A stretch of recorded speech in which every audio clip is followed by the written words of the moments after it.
Well, hello, folks, and a very warm welcome to another Sunday live stream from Ibiza. A quick disclaimer, if you notice, for those of you who might be familiar with my voice, yes, I'm a little bit under the weather at the moment, having a little bit of a cold. So if you feel that my voice has changed, the answer is correct. So apologies for that, but the show must go on, and that's exactly what we're going to do today. We're going to have another Sunday live stream inside of Ableton Live. So what I'm rolling out today is a different live stream to the last few weeks, where I've just kind of been exploring new music ideas starting from scratch. Today I want to look at a really fundamental part of music production, and that is arrangement, or taking a loop to the arrangement. If you're like me and you're making music where you're typically making a loop that is the idea of the song, and then you're taking that loop and stretching it into arrangement, then this should be full of ideas and tips and hopefully some helpful and useful things for you to take a look at how we can do this in Ableton Live. And there's a point actually right there, and that is that inside of Ableton Live, it's a very unique piece of software, and actually when it comes to moving the loop to the arrangement, we actually have a lot of choices and different ways we can go about it. So today I'm going to work in one way, one of probably about four. If you'd like to see some of the other types of ways we can get our music across, for sure I can do that in another of the loop to arrangement live streams. All right, if you're joining the live stream, if you're new here, welcome to the channel. If you're returning, welcome back. Feel free to drop any questions in the chat. I'll check on it from time to time and do my best to answer them as we go along. And also introduce yourself, say hello, and let me know where you're tuned in from. It's always nice to hear those kind of things. So what are we starting with here? Well, today we're not with a blank canvas. If for those of you who joined the previous live stream, which was number 5, today is 6, the music idea I started and finished with in the previous live stream is what I'm going to be using today. So if you're already familiar with that a little bit, that's what we're going to take over into the arrangement and get working there. So without further ado, if anyone's already here, also if you can let me know the levels of the microphone, if that's okay for you, if you can hear me fine, and also once the music starts, if that's fine as well. So let's take a quick look here. I'm in the session view of Ableton. I have the music idea that, as I said, I finished on last week in stream 5, and it sounds like this. Okay, let's just check here.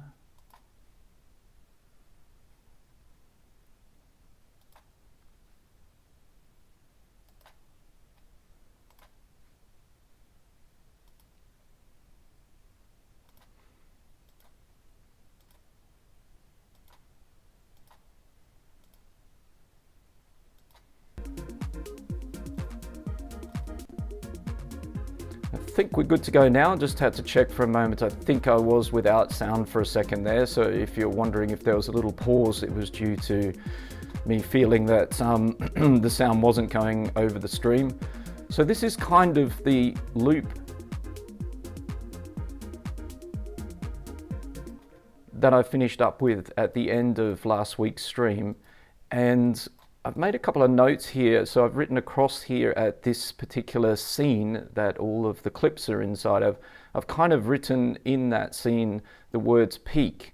And basically that is the big tip, really. I think as I've been making music over the years and writing loop-based music and writing into a loop, how do we know when we're ready to arrange that loop? How do we know when we've got enough parts in that loop to work with?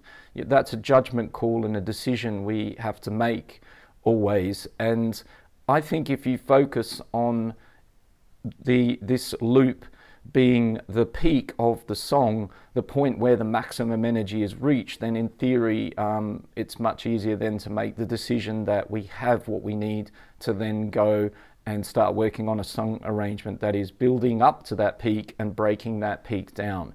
So I think a good little bit of homework or an exercise is, if you go listening to a lot of your favorite tracks and different artists, try and figure out in their tracks where you think was their loop. Where did they sort of have a loop going, the main loop, and sort of say, okay, well, that's where the peak of the song is, that's the main core of the song, and you can sort of go through the tracks and loop that up and say, well, that's where I reckon they then decided, okay, now I've got this lovely peak loop going and I'm now going to arrange it. So that's a good little bit of an exercise you can do.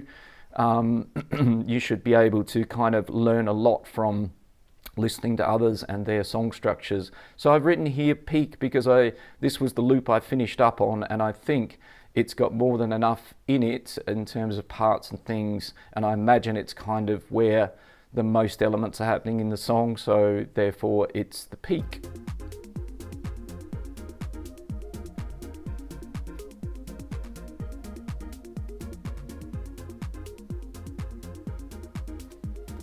Right, so just listening to it back again for a little bit there. So let's take a little trip over for a second to the arrangement view and take a little look in here.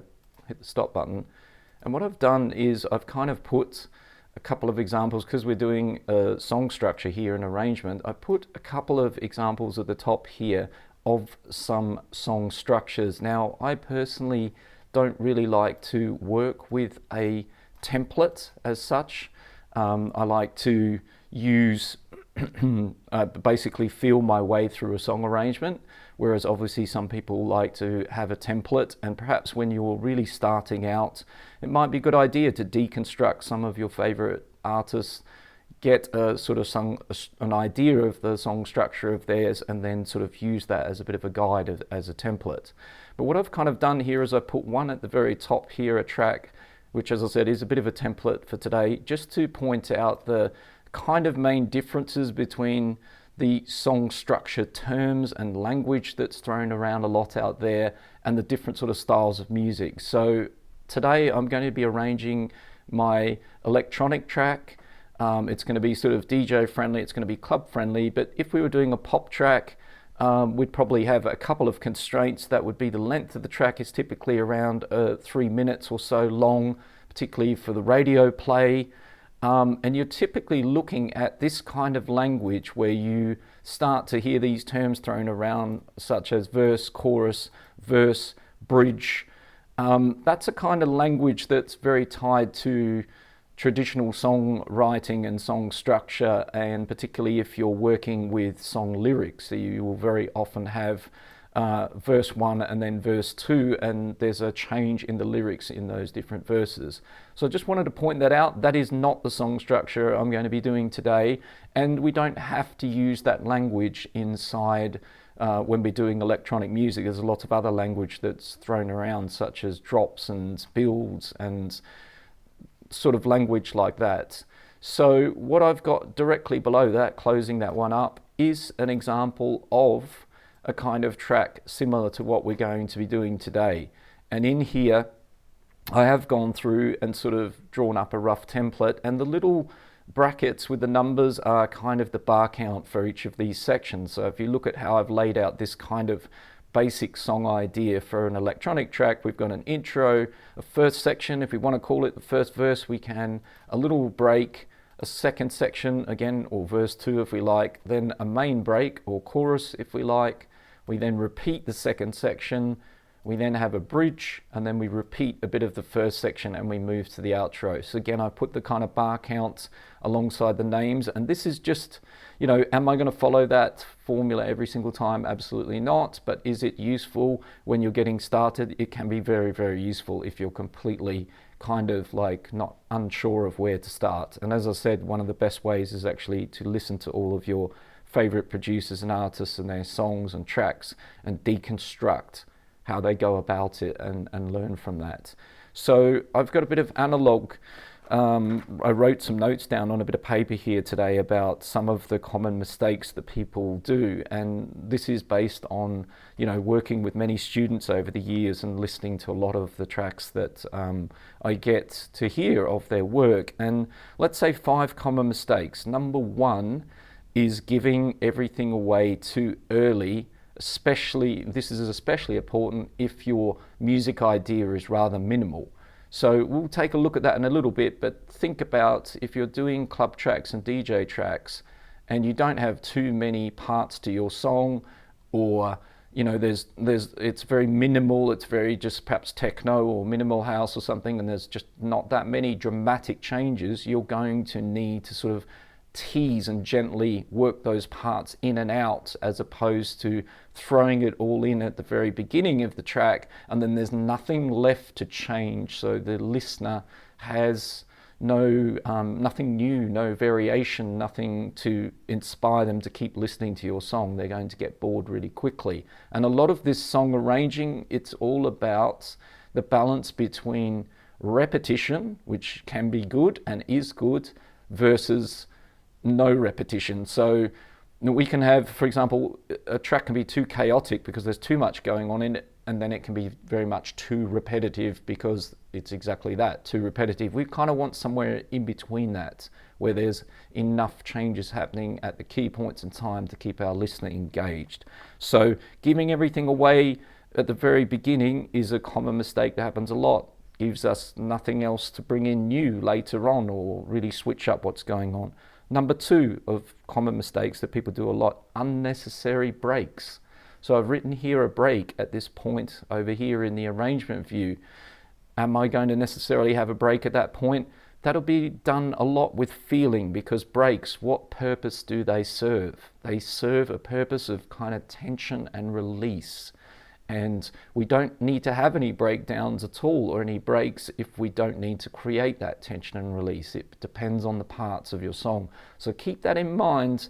If you add breaks, they need to serve a purpose, and that would be to break the tension, release the tension. Okay, so that's a really key thing, again, of common mistakes people do. They have breakdowns popping up all over the place without really any logic as to why they exist and what they're actually trying to do to help you tell the story of the song. What else do we have? Number three, only adding musical elements, not taking things away. That's an absolute classic one, where people just continually keep building up the song, adding parts, throwing new things in, next thing, next thing, next thing. Almost equally as powerful is taking things away, removing things, and then bringing them back in, perhaps because you're refreshing the listener with that part. All right, a lot of talking at the moment. I hope that's okay. I will move on to the music very soon. Number four, poor break building, tension and release, no impact. We'll probably get an example of that going today, but it's a classic case of someone choosing a breakdown in their song and not thinking about that break as its own little mini song, where we need to again have ebb and flow, tension and release. And very often breakdowns kind of do too much of what happened before the break and what happened after the break, and if they do that, you don't have any impact. So if you're writing tracks where you need a big drop and there needs to be a big impact, where something comes back in and it really hits hard, you need to remove a lot of the energy there and make that work, rather than something just playing through and you don't even really notice that there's a break. That's another common mistake. And finally, number five, well, not enough variations, too repetitive. I just mentioned that before. It's kind of something that we're going to look at today. How do we make some of those variations and kind of move on? So I can put my piece of paper down now, but that's really 5 common mistakes I hear a lot in my students' music over the years, and obviously I want to help you with that kind of thing. So again, if you're joining the live stream, do say hello in the chat.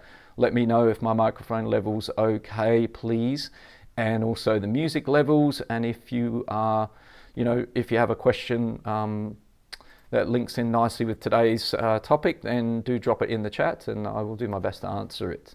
So I'm going to jump back over to the arrangement view, and now I'm going to show you, the session view in Ableton Live, and now I'm going to show you what I've done here a little bit in preparation for what we're going to start doing. So I've got my peak loop from the end of last week's live stream, and that's got all the tracks in it.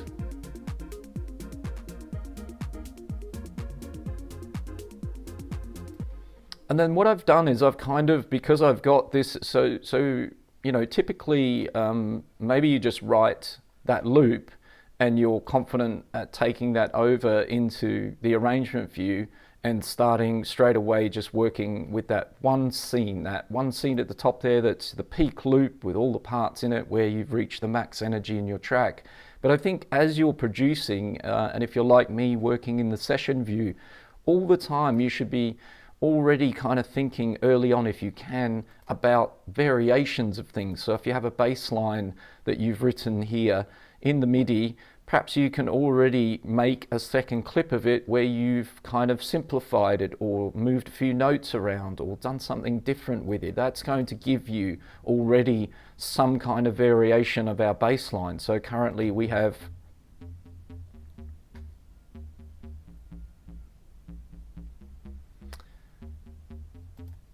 just checking the chat for a second. So Francisco, thanks for your content. Thanks to you. Thanks for tuning in. Andrasco, the mic is good. Hello. The music is maybe a bit low, but it's clear. Good work. Yeah, I also kind of felt that the levels was a little bit low on the music as well. So I'm just going to have a quick look at my settings for a second just to check that. And then we'll jump back in as well. So it kind of looks okay. Let's just see what we're hitting on the meters. So yeah, we're right up on the meters there. I kind of feel like it's something in OBS perhaps. So let's go up a bit louder here.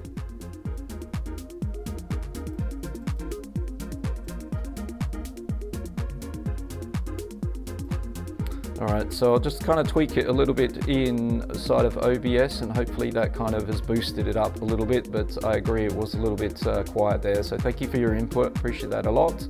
Hopefully that's kind of improved it a little bit. Yeah, audio from Ableton might be a bit low. Is that better, Francisco? I think that's kind of that little tweak has kind of got it back on track, I believe. Cool, great, thanks guys, appreciate it a lot, or guys and girls. All right, so let's crack on here. So we've got this peak loop up here that we're a bit familiar with it, and I was sort of touching on the point that when you're over here in the session view, if you're like me, working, building up your idea, always think about, like, can I change that idea and give myself, you know, another clip, or what, you know, thinking about that I'm probably going to need to change that in my song. So can I create a new MIDI pattern? If I play around with the instrument, can I hear something that could be automated?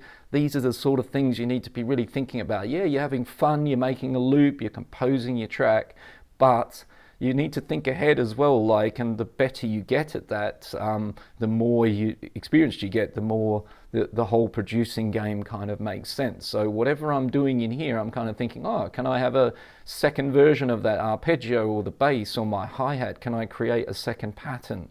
So most of these clips where you see I've either colored it different or given it a number, it's an alternative. So with the bass line, we kind of have this. And then we've got a simplified version. If we move over to the clap, we've got kind of this MIDI pattern here with a little bit of pitch variation, and then we've got, again, a more simplified version. Hi-hats, something similar, right? So a fast pattern and a more offbeat pattern. Shaker, I've just got the one clip, so I could develop that further. Percussion, I've got different pitches here, different notes muted. The arpeggio track, I think, is an interesting one, because if we reach over to that and solo it, we've got this one arp pattern down here, and then we've got another arp pattern. Right, so that's going to help me. I know they sound similar, but they are quite different, and that's going to help me already with variations of material as I start to, you know, arrange my song. So if we look at what I've done lower down here is I've kind of gone about, and again, while I'm in the session view, I've gone about combining then some of these different clips together, and I've built them into scenes, and you'll notice that I've kind of colored the scene and written in there that this is my idea for verse 1, and then this is my idea for verse 2. Again, we can change the language, section 1, section 2. This is my main break or chorus, and here's my bridge.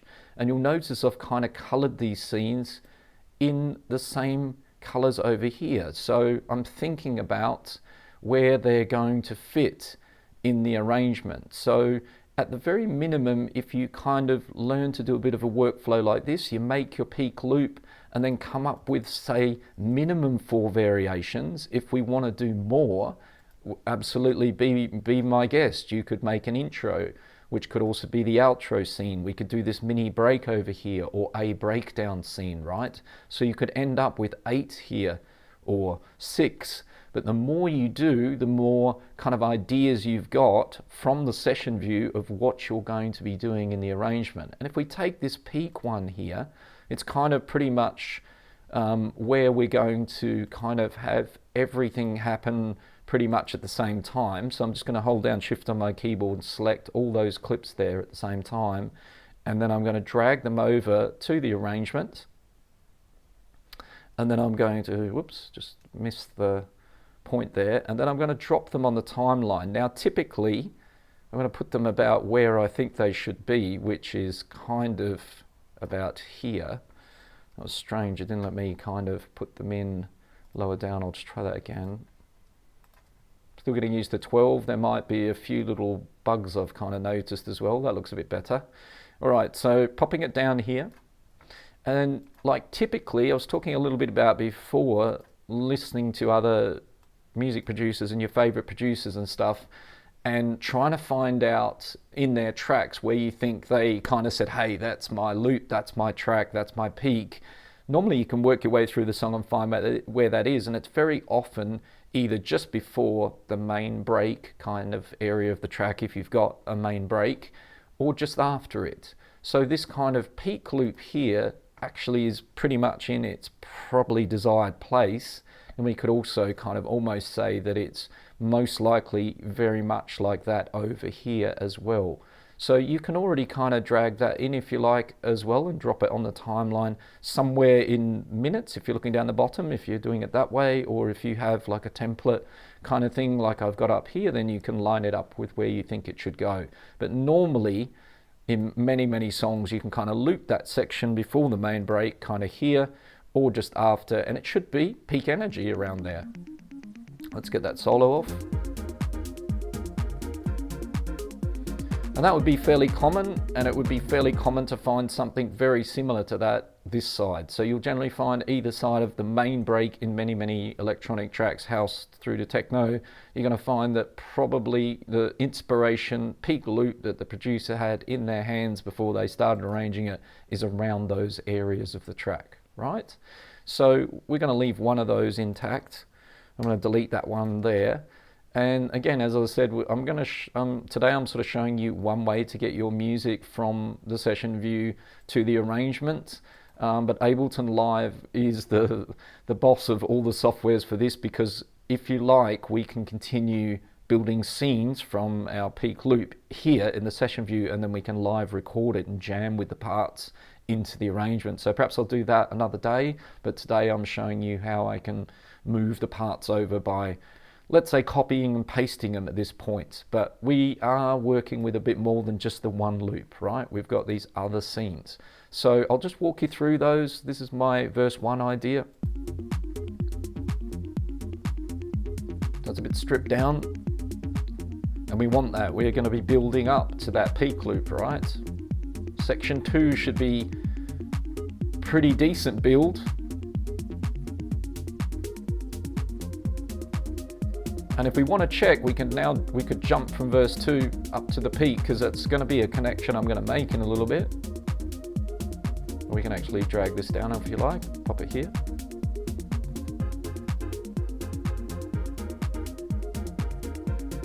And then we're going to drop into kind of the chorus, where we're going to strip away the drums a bit.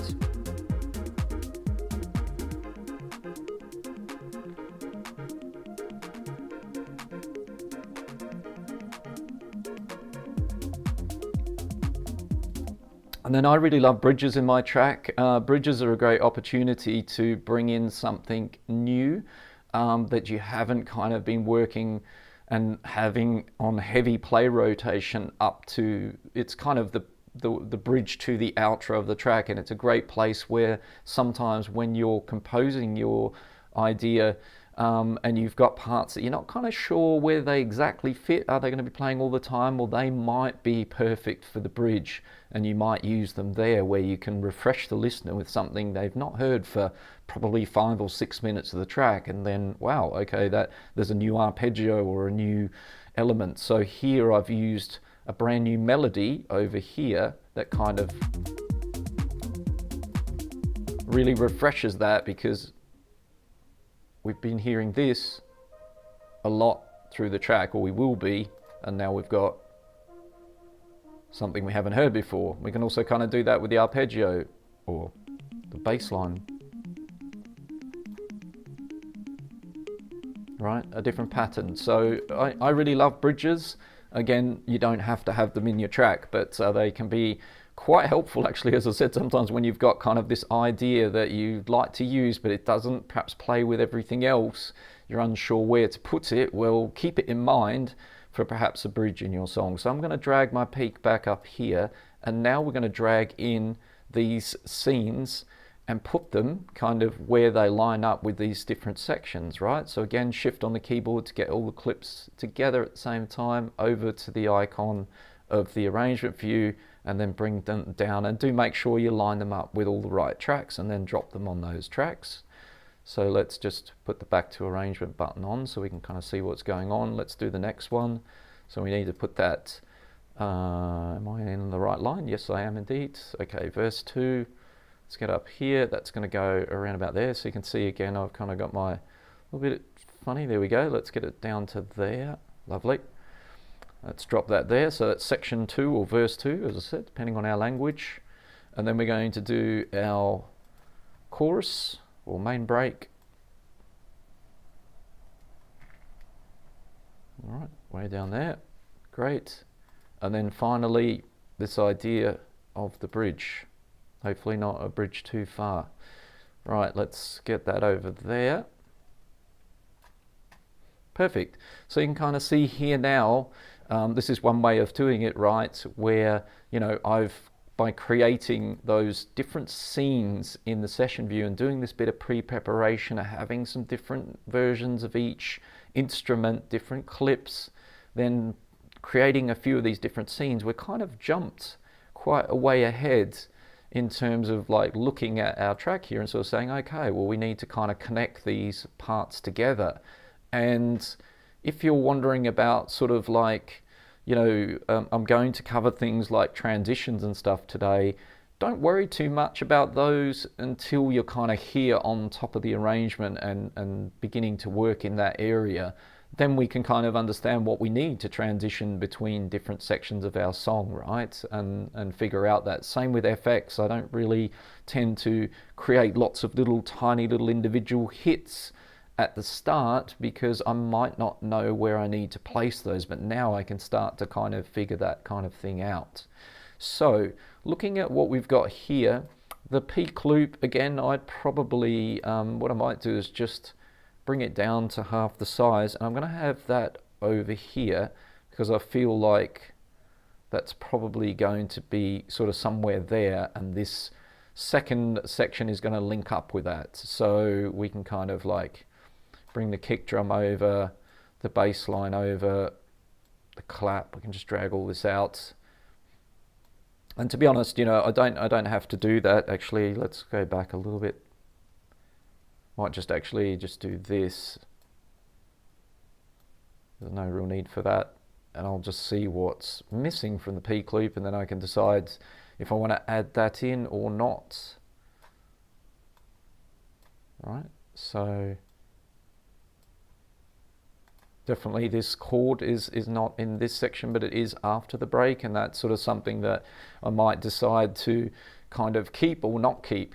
Anyway, I'm going to close up these template kind of tracks up here, as I said, and what I might actually do soon, I'm definitely going to delete pop 1. We don't need to see that anymore for today. And I probably, as I said, I would personally delete this one, but it's good for perhaps perspective today, so you can kind of see roughly the bar counts and some moves you could make. But again, this is not a disclaimer, it is not the magic template that we're going to use every time we do a song, you know, yes, when you're starting out, it could be good to have a template and do as many songs as you can with that template and then break away from it. But yeah, over time, you need to kind of vary this up and feel how a song should kind of ebb and flow, and do it more with feeling if you can. But as I said, that's you know, a discussion that we can have for a very long time, and let's not get bogged down on it. So what I'm going to do, which I typically do now, is I'm going to start from the intro, and I'm just going to add the parts of the track that we have now over here in that area that I think need to be there. So I don't think I'm going to choose any bass or kick for the moment, but the clap, and this simplified clap, I think could start right from the very get-go. Same with the percussion down here that I've got. This is the first 16 bars over here that we've got. And what we can also do in Ableton Live, which is great, is we can add markers, right? So what do I mean by that? If you click on any of these points where you would like to add in a marker, so I'll click on the one, I can come over here, click set, and I can add this little marker number 1 here, and you can also name these markers. So we can call this the intro, right? And we might put a marker here. Why is that? Because that's the sort of midway point through of that first 16 bars.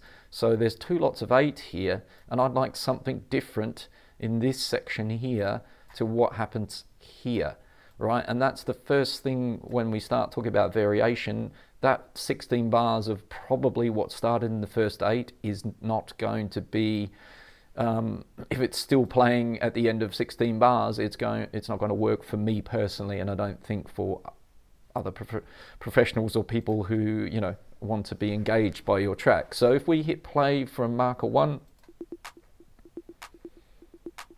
we've just got that very simple percussion and clap going at the moment. We could have some hi-hats here, and again we've got a simplified hi-hat pattern. And what we could do straight away, perhaps with that hi-hat, is we could perhaps have on it a little bit of a filter that kind of filters it in from silence. So I might go straight to the track itself, make that decision straight off the bat to go into the browser, into the audio effects, grab myself an auto filter. I'm going to put it at the end of the effects that I've already got here, and I'm going to add a little bit of automation straight away. So I'm going to turn on show automation over here, open up the bottom of the hi-hat track a bit, click on the filter frequency. We want to be able to access that. So I'm going to click the little plus with the circle down here, so I give it its own lane. And I'm also going to take the on off, because for me personally, I'm not going to leave that filter on the whole time. I'm just going to have it on to a certain point, and then I'm going to switch it off, maybe even just up to the point where we arrive here at the first section. And then I'm just going to click in a couple of breakpoints, and let's have it coming from, I don't know, let's listen and hear it, how it fades in like that.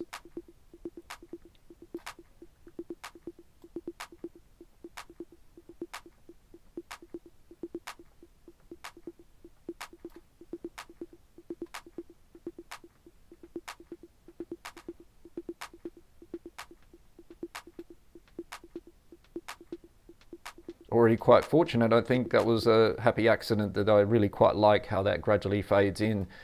If you're kind of new to automation, if you hover under a line between 2 points like this, you see the line changes, and you can use Alt on your keyboard to curve straight lines, just if you're not familiar with that. So that can also be interesting to get something to sound a little bit different. So again, do watch out for also automating the on-off, as I said, because again, that's another mistake that a lot of students come to me with, filters on all the time, and that's of course affecting the sound. So we want to, for me personally, I want to know that it's under control. So now we've got something a little bit different in this area to what we just had previously. We know the hi-hat's kind of filtering in. And what have we got kind of on the clap track here as it comes along to this new section here? So in this area here is the last bit of this phrase before we start the second 8 bars. And as I said, if we play this 16 bars through, yeah, we've got the hi-hat filtering in, but other than that, there's not a lot of excitement there. We could try something musical in here already as well that could be sort of slowly filtered and coming in. We could try this Didn't mean to do that.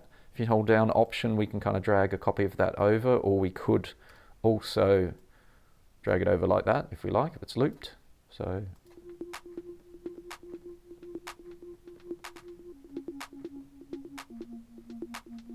and that could work. And again, I might actually, take control of that with a bit the similar sort of automation a bit to the hi-hat, except I might do that with the instrument itself. So I'm just going to loop this synth up. Let's kick it from here.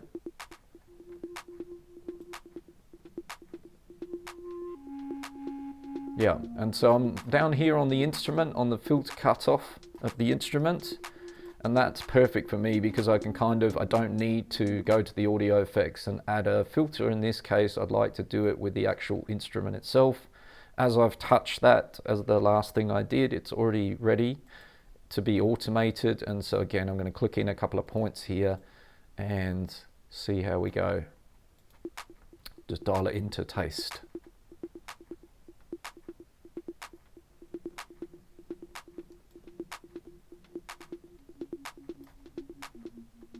And this might be something I kind of don't bring up to where it was before yet. So I might actually have it kind of later coming up to the full level that it was previously open, that is the filter cutoff, right?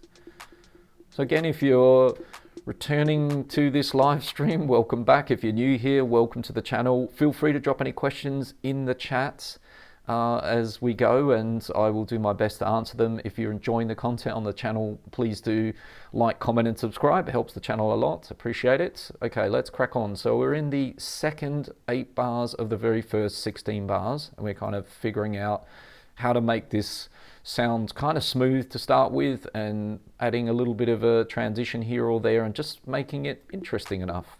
Doesn't have to be too busy here.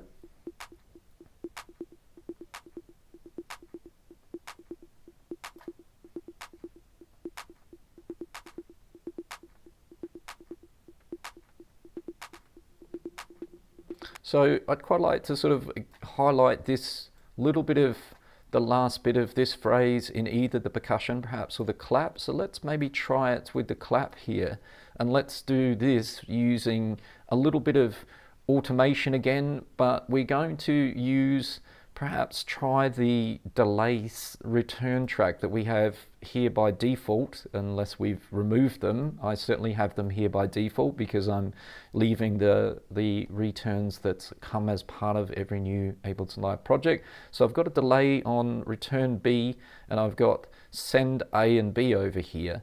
So if I again show my automation there for the clap track, and I click on the B send, I've got here mix a B delay. And what I could do with that is try a little bit of turning on my pencil tool and drawing in around these last kind of claps here, a little bit of a delay coming in just in that area on its own. And I put it up to max for now. We'll have a listen, see what it sounds like. We might adjust that. We might not have the 2 notes at the end. We might just have this 1 note. Let's just see what that feels like. And we might loop this little area up here so that we can kind of focus on how it sounds as it transitions over.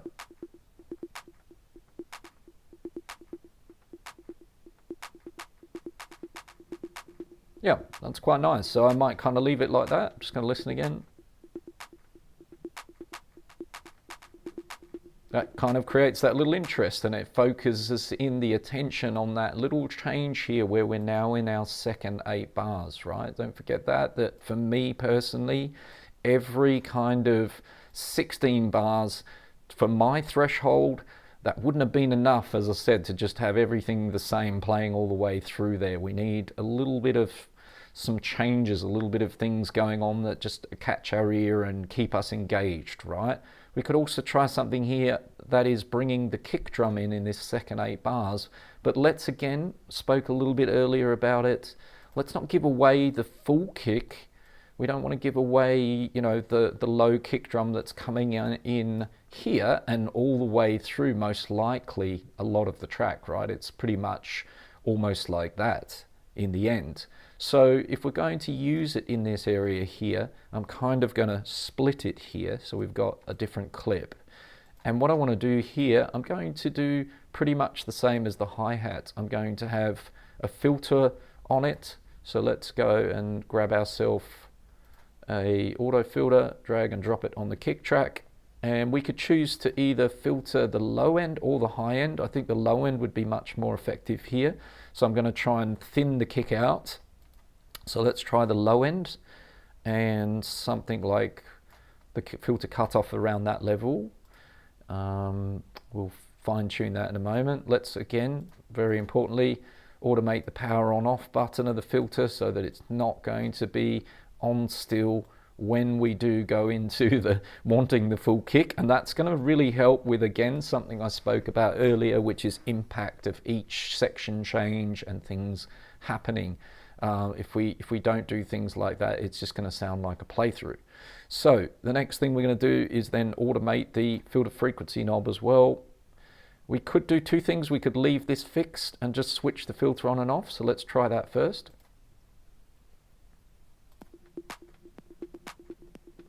Already like it.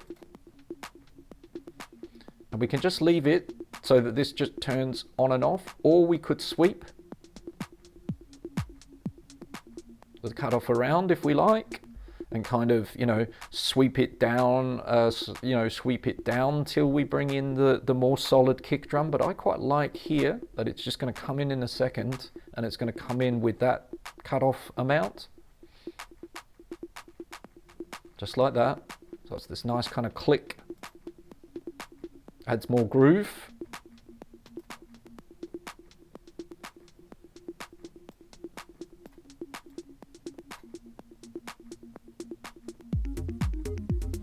Okay, so let's take the arpeggio out and the bass line here. And we're just going to check this drop.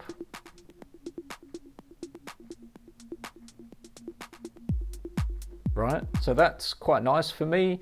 I'm quite happy with that. What am I going to do in this first verse? Well, I'm going to make a bit of a decision. I know when I copied my MIDI over, I put it at exactly like when I copied this section over previously, I put it at the start of this area, but I'm actually going to bring my bass in the most cliched place in electronic music track history at bar 33. And why is that? That is 2 lots of 16 bars, and many songs, if you get experienced at listening to them, they will bring in the bass line at bar 33 after 2 lots of 16 bars. So let's maybe follow that and see where we end up. Just gonna have a sip of tea. Hope if you're joining the stream, you might have a beverage in hand as well. In my case, I'm on a peppermint tea.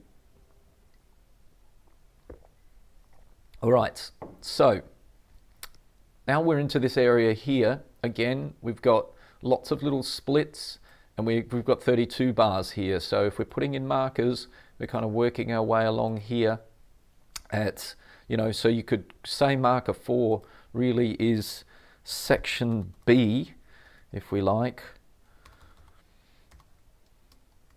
of this 32 bars, and marker 2 would be section A of that, right? So again, use whatever language you're comfortable with, but you know, I'm marking out points here to me that are kind of significant, and it's a reminder to say, hey, you know, I need to be thinking about doing something there. So my bass line for the moment, it's going to come in there. Kick drum's definitely probably going to carry on right across there. The clap, potentially, I do have a different pattern later, let's see, but for now we'll have the simplified clap pattern all the way over. We'll have the closed hi-hat, the percussion, and the arpeggio. Again, I think they're looking at this straight away. I think the arpeggio would be nice to again filter in here. Will it be the instrument? Will it be, or something else? Perhaps we might try something else, but I'm not going to bring it in, I think, directly at this point, strongly, let's say. But again, let's just play through, hear what we've got. So we know that the kick drum's coming in strong here.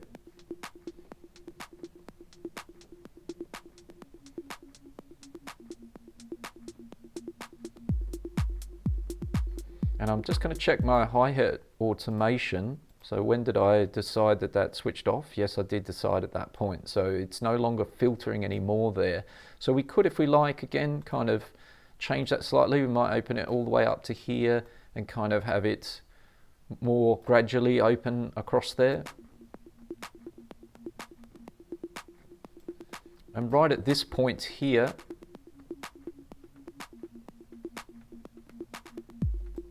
just looking again at transitions, we added that little delay to the clap. We could repeat that here, but what I'm actually going to do in this section here is we're going to just take away a little bit of energy here for this little bit of drop. So what can we kind of get away with here? What can we remove? So let's have a look at what we've got playing here. And I think we could, it might be nice to almost just have the synth at this very last little bit here. So, and the kick or something like that. So let's see if I sort of start by taking out everything except for the synth there, and then we just kind of again do a small loop either side of this area. So we're going to listen to that impact.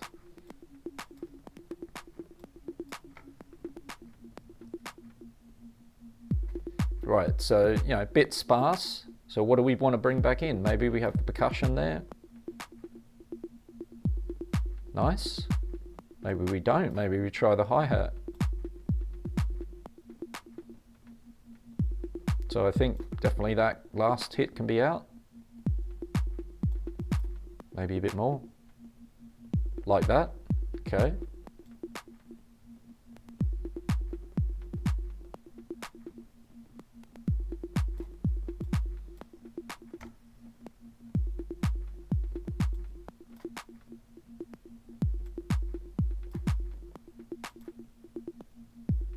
Okay, I'm going to take that kick away.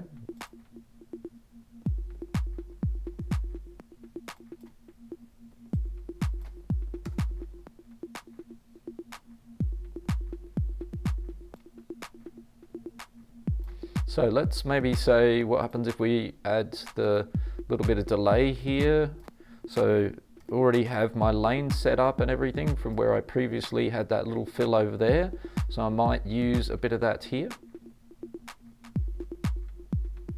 Nice. And it doesn't have to be as strong as we had it before. It might make it very subtle.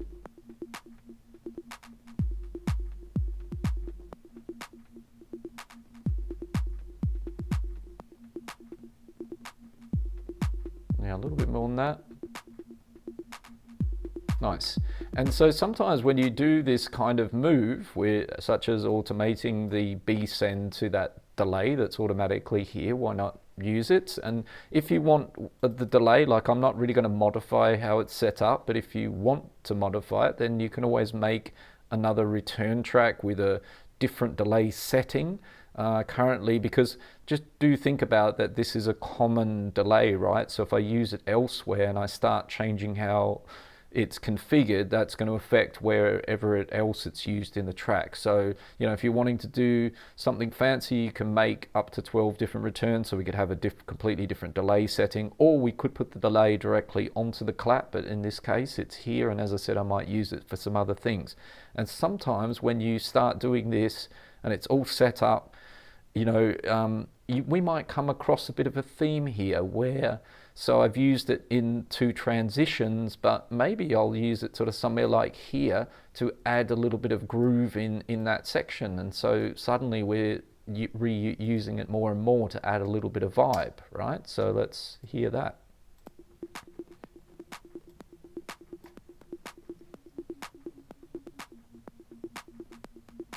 Right, and that could be something you might continue to repeat through the track. You might decide to add it in different locations. So do keep an eye out. Again, we're always looking out for things that we can use and reuse and inspire us to do other things. So just revisiting this area.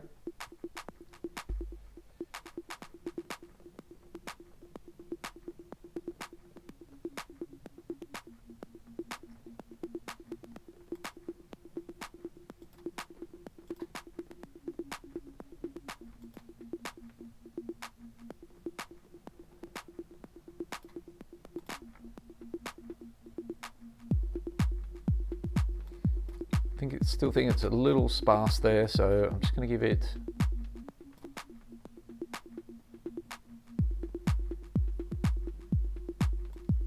okay.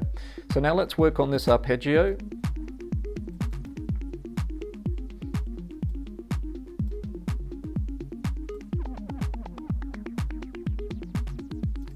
there's a little bit of range on the filter cutoff, but not as much as I kind of hope, but maybe I can find something else that could be interesting to automate here.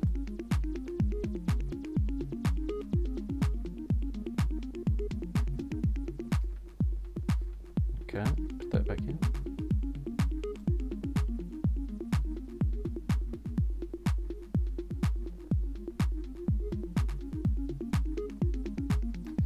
Well, I think for now, I might just again use a filter from Ableton for the moment.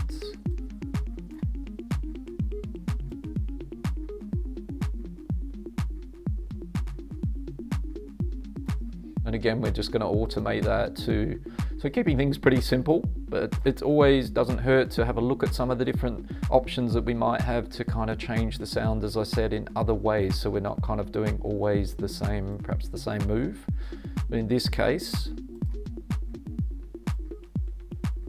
I'm going to stick with a high cut and just bring it in slowly. So let's get our friendly automation, show automation up, filter on and off. Let's make sure we're on the ARP track here. Add that in, switching on there for the moment, off here. And then we want to automate next the frequency itself, and we've already got it quite low, and we can say opening up.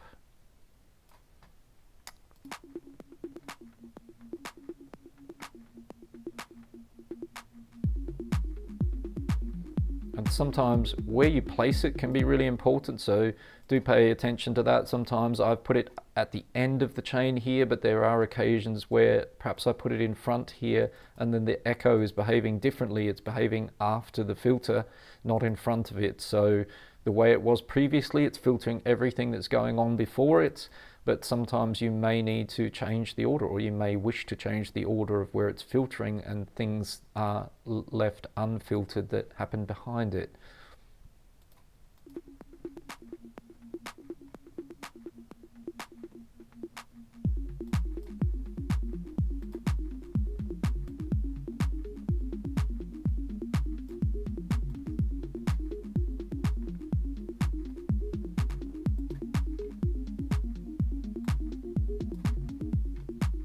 So if you look at this by what we've done so far, we're sort of gradually building things up a bit. We're gradually adding things here.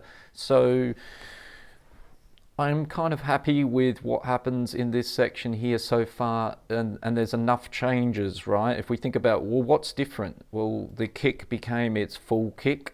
The arpeggio is sort of fading in. The hi-hat is now the full pattern, as in the filter switched off. And meld, what is happening on meld? We'll just revisit that on the automation. It's still slowly evolving and sweeping its way up to when the filter is fully open. So we've got development here, and I think enough for now.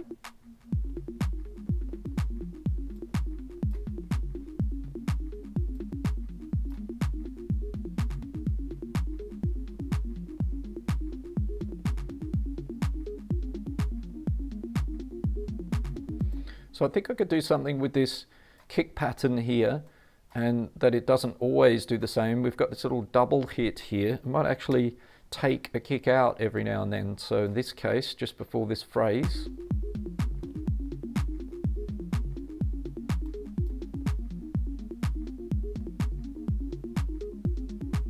it was still pretty subtle, so let's go further back.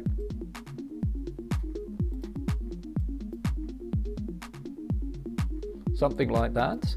And what we might do here is add something new that we don't have currently in the project, which is sort of ideas for some transitions, right? So again, we've got another section of our track, a key one. It's 8 bars going into the second section, the second 8 bars of the first 16 of section 2, if you can get your head around all of that.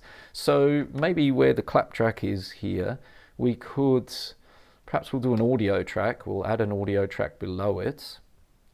So Command T on a Mac to do that. And we're just going to look for a clap sample. So maybe we'll go Command F up to here, and we'll ask Ableton for a 909 clap. Fairly classic sort of sound. Let's hear how that sounds with what we've got. Yeah, I kind of like this one a little bit better. It's a little bit brighter. So we might have one of these just dragged onto that audio track there. And we've got a couple of ideas we could try with this clap here as a bit of a transitional part. It could be in front of the point where we transition over like this, and we could reverse it. So we could open up the clip here and make it reverse up to that line. So, and have a little listen to what that sounds like. We can make this nice little kind of sound.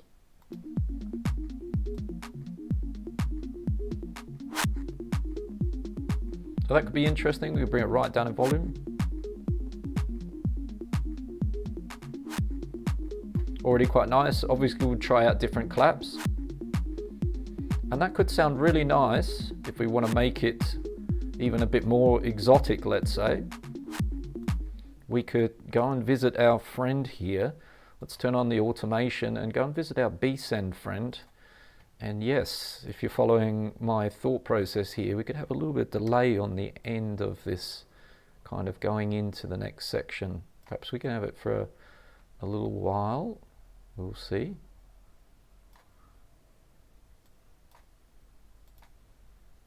And I'm just going to tidy that up. So let me just take the pencil off for a second and we can get rid of a few of these points here. That will annoy me otherwise. Problem when you are a bit OCD perhaps. Alright, shout out if anyone else is OCD out there. Alright, if I hover under the line here I can kind of drag it out and make it all nice and even. Let's have a listen. We could also even make it a ramp like so. So we're just trying to sort of decide where it might end and start.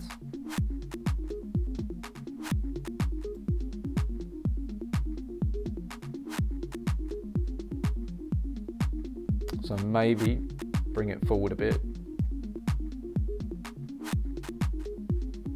Yeah, that's interesting. That's nice.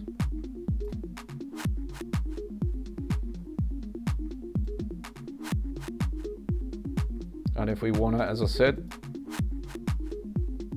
make sure it tails off when we want it to tail off, and maybe here.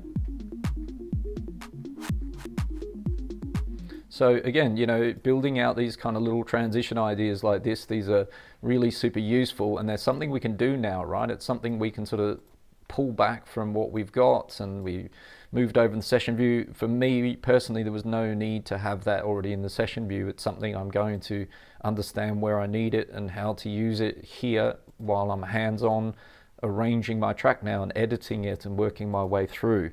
So I'm just going to do a bit of housekeeping here. 909 clap. The other thing is, now that we've got that, similar to what I was speaking about earlier in the sense of the delay that we've got, or any of these filters that we've kind of added in places, we have the ability to go and reuse that idea. So that 909 clap is probably not just going to happen once there, it can happen in multiple locations now along the track if we wish to do so. I'm also going to do a second version of it just to give you another idea. So I'm going to duplicate that track, because one of the thoughts I also had here was to do it a little bit different to this, which would be option B. I'm going to unreverse it on the duplicates. I'm going to clear away the delay, and in this case we're going to have it straight, maybe with the grid like that at the point of the transition. We'll mute the other one, and this time we might actually use the reverb send instead. And if I don't think it's enough, then I might add a reverb directly to the track, but we'll add a reverb to this 909 clap here as an alternative kind of transition idea.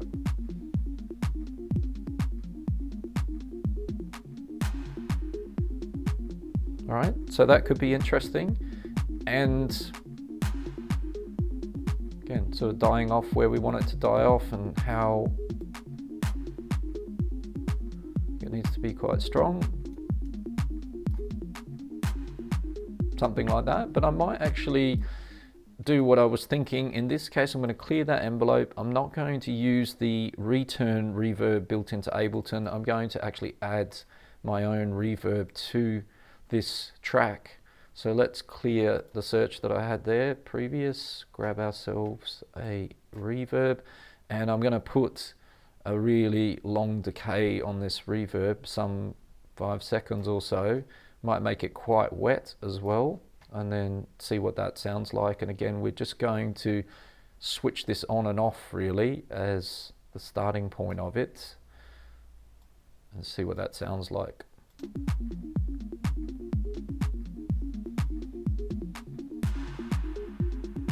Yeah, so that would be another option, right? Maybe I should put it to vote. Who prefers the 909 clap with the big decaying reverb versus the 909 reverse delay clap? I think I'm with that one personally for the moment, but feel free to drop it in the chat what your thoughts are on that. So just going to do a little bit of housekeeping here. And let's make sure we don't forget that we've now got that little transition idea that we can bring in further down the track. So I'm just going to bring the volume down. It doesn't need to be super strong. And later I would EQ it and sort of make sure that it sits in the mix quite nicely. Do say hello in the chat if you're here in the live stream. If you're just joining the live stream for the first time on this channel, welcome. If you're returning to the channel, welcome back. If you're enjoying the content here on the channel, do like, comment and subscribe. It's very much appreciated and helps the channel grow. All right, so let's crack on. Where are we? We're not super deep into the track, but we've kind of worked our way along a little bit here. And I've kind of shown you a few ideas for getting a few transitions. So let's have a quick playthrough from the start.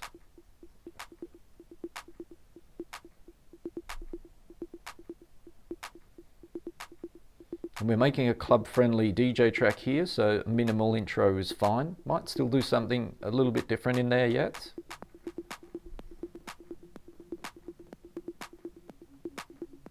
Yeah, I think the hi-hats actually can come in a little bit earlier. So I'm just going to tweak the automation there slightly. I thought I had it nailed earlier, but I've changed my mind.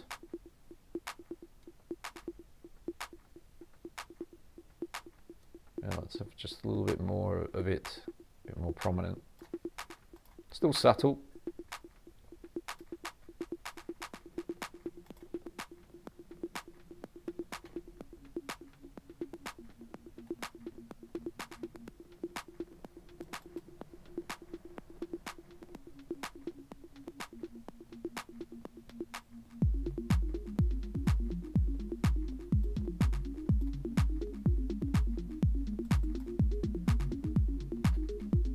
Start my arpeggio a bit lower on the frequency cutoff.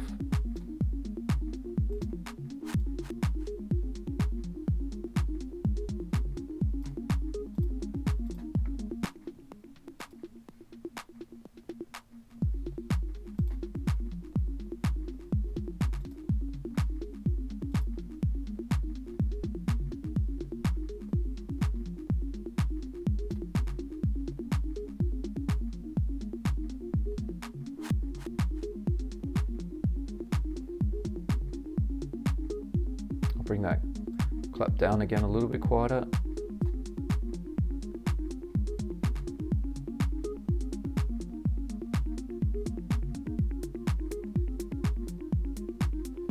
Right, so we're cooking our way along there. I'm just going to check what happens with the hi-hat there on the automation. Yeah, it kind of filter comes off and it opens up fully. And let's try the bass now here at this point. And I think I will copy this ending here of the kick again at this point here for the ending of this phrase. So we're just going to copy that over and use it again.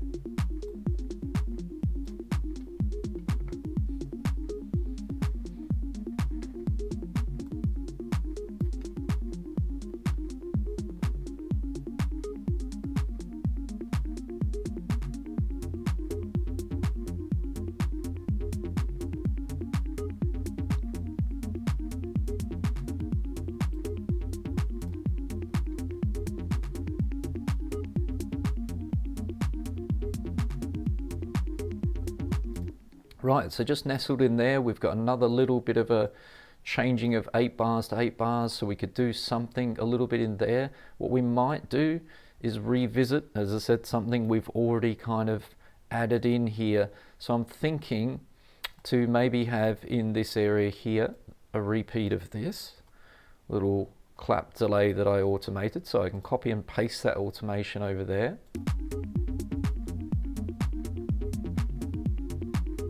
Everything else is opening out nicely.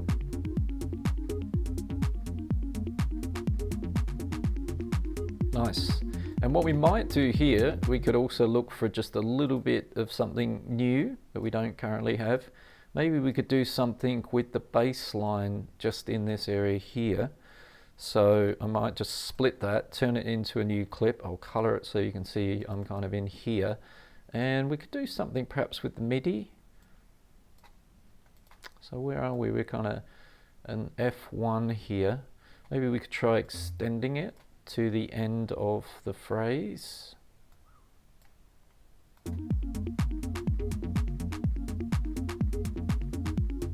Yeah, there's not much of a change there. So what I might try is a different pitch, perhaps.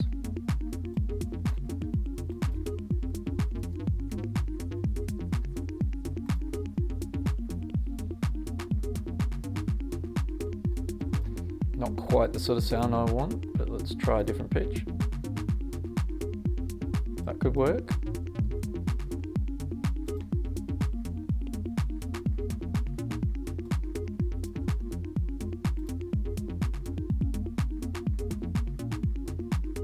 And actually, what I might do is, what are we in, 16th notes? I might actually split this note, use one of Ableton's new tools.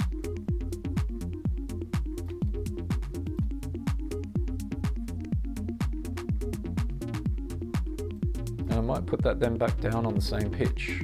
Let's try that. Yeah, kind of something like that.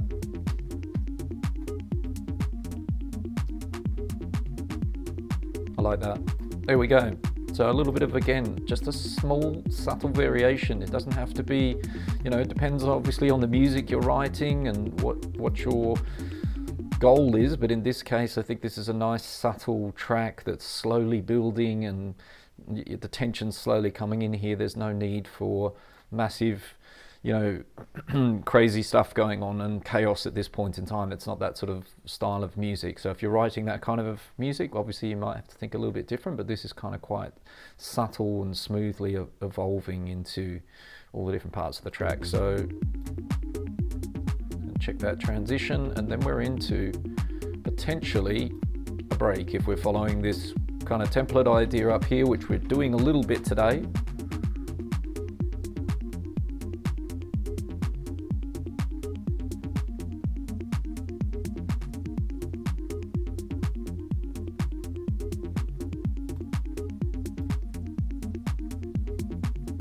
Nice. So one of my favorite things to do, because there are a lot of kind of like cliches in music. One of those would be, for example, a crash cymbal on all of these phrase changes. It, you know, sometimes thinking outside the box and doing something a little bit different to that can be really refreshing when you're listening to lots and lots of music. You know, if every single track has every 8 bars a ksh, it might not be, you know, as interesting anymore or stimulating. So maybe you can put a vocal that does that instead of a crash cymbal or a percussion hit or something like that. So we've got this little cool kind of reverse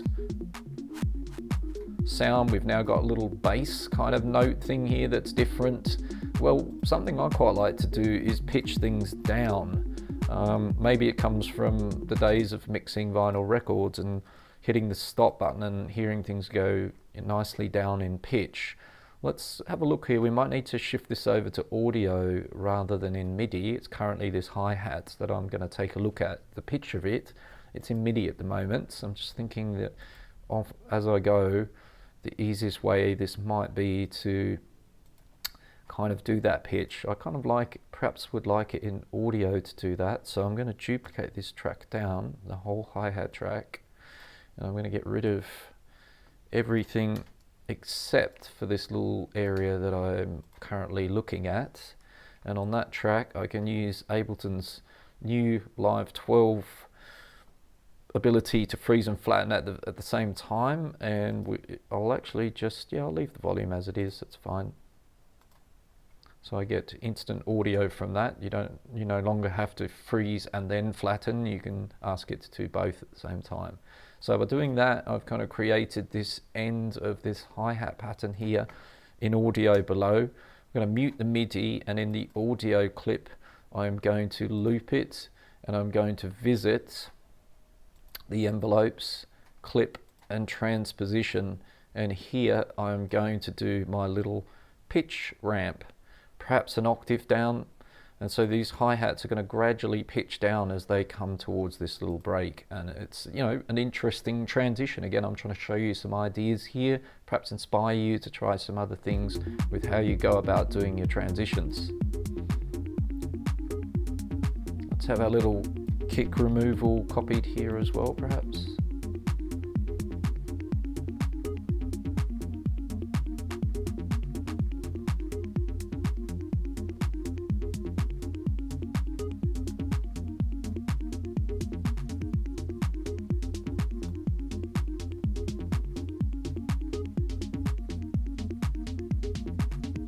Yeah, that sounds really nice. And what I would probably do actually is I'm going to extend it right through the break here, and maybe make that ramp exactly like that, that it extends right through to the end of the breakdown. So it's kind of pitching before the break, and then it carries on through the breakdown, pitching itself down. And I kind of feel like, as I said, we're following this bit of a template idea today. Not my most favorite thing to do, but I think for the purpose of today's video, it keeps things a little bit structured. Maybe in the future, as I plan to do these loop to arrangement videos more often as a type of live stream that I'm going to do on this channel, I'll do one where I just do it by feeling, because right now I'm not sure if a breakdown makes sense here with where we're up to. So I'm just going to try and feel it out a little bit.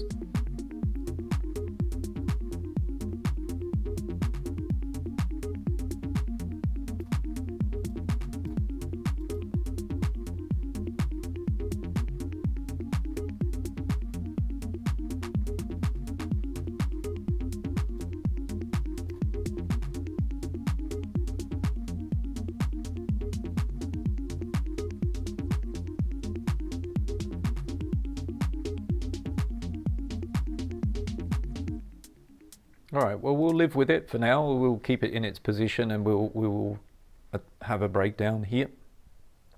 So what are we going to carry over from the start of the break? Obviously, it's too sparse in here at this point in time. We've carried this pitch down hi-hat over, which is great. Perhaps we want some of the clap. Now, again, I like to think of these all through the song. This is another 16 bars, and it's another section of 2, and as it's a break, it kind of has a beginning and an end to the break. So we can do all sorts of things just in this break when we're building little breaks. You know, often it's good to start the break. So this section here, let's help ourselves by calling it beginning of break. This area should probably still have some elements that happened before, so it's not completely sparse, but we can kind of bring all that down over time, and then the second section of the breakdown might be a build up towards the end, or it might be continuing to sort of fade things out.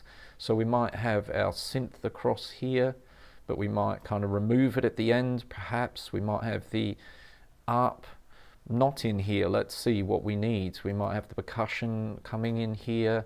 We've got the clap. Definitely the kick I don't want really, unless I filter it. So that's actually what I might do. I don't know if you're obviously jumping into the stream now, you won't see some of the moves I've done previously, but this clip over here at the beginning is a kick drum clip that I've automated the filter frequency of it. So if we open up the automation and have a bit of a look here, it's a kick drum clip with a auto filter on it that's cutting away all the low end. So we might again reuse that, copy that over here, and that means that we copy all that goodness over to there, and then we can keep the kick drum going into this first part of the break, but it's going to be straight away filtered kick, and it will add a bit of groove here, I think.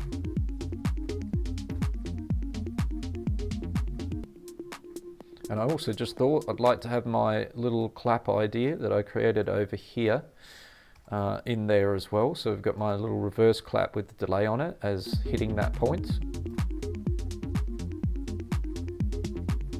I think we need the arpeggio here. Maybe the synth can come out. Yep.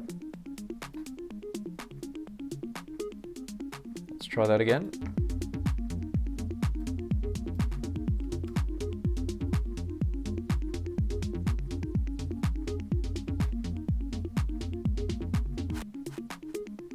Quite nice. Let's have that little bass note that I changed here. And what I might do is have a little bit of bass line going into this section.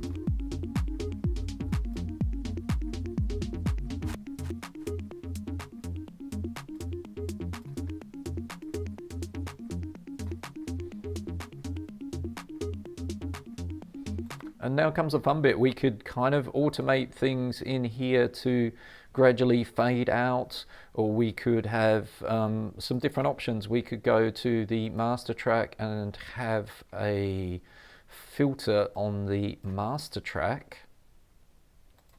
And we do want that. So I just have a limiter to try and help boost the signal a little bit during the live stream. Other than that, that doesn't really need to be there, but that's what it's there for, just so you know.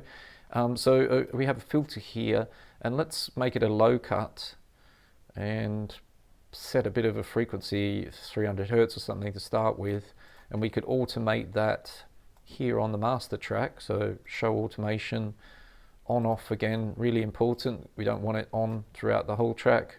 We're just bringing it in the breakdown, something like that. And let's try that again there. And we could again automate the frequency knob as well if we like, but let's just have a listen to it just switching itself on.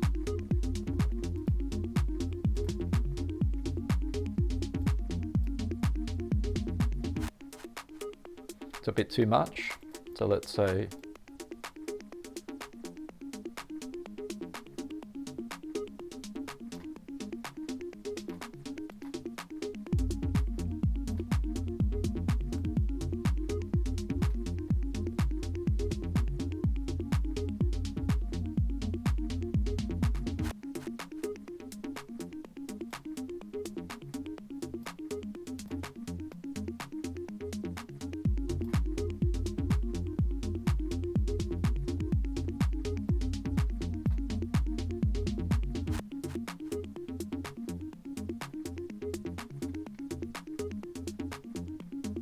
so that would be an option. It's quite nice. Alternatively, typically if I didn't have something like this, so what I'll do for a second is I'll just clear the automation lane. And again, as I said, we could all sweep the frequency around as well as just turning it on and off, but we've got some choices here, so let's clear that.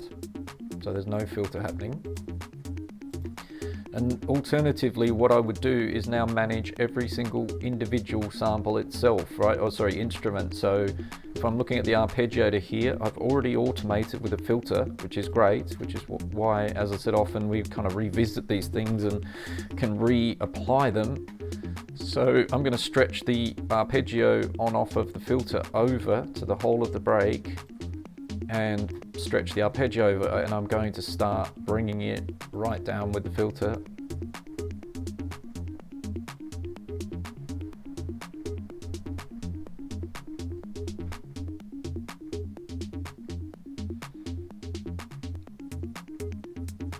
Maybe sweep it right down.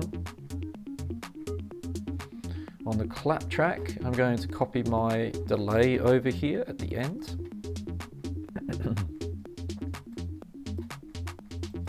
And now on the bass line,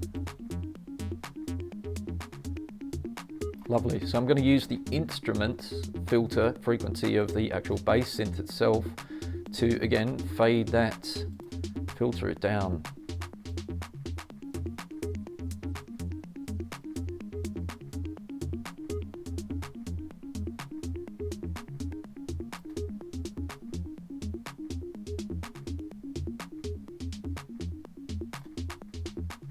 Got to find the sweet spot. Maybe we're going to do it like this as well. We'll see in a moment.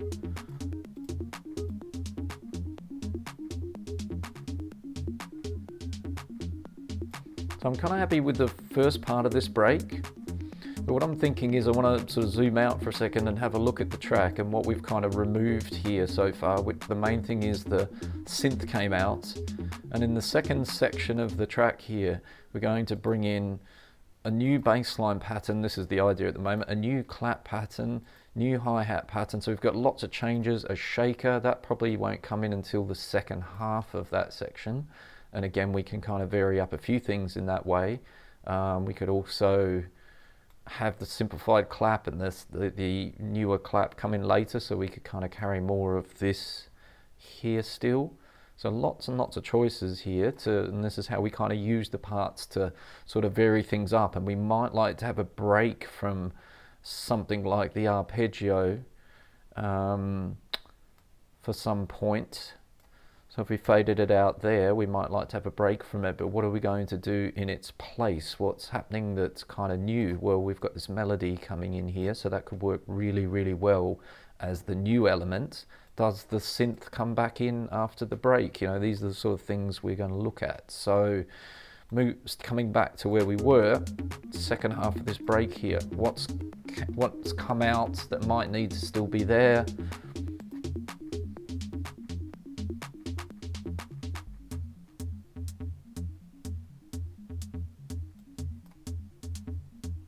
So it's a bit sparse. I think we need the clap over here, almost to the end perhaps. All the percussion.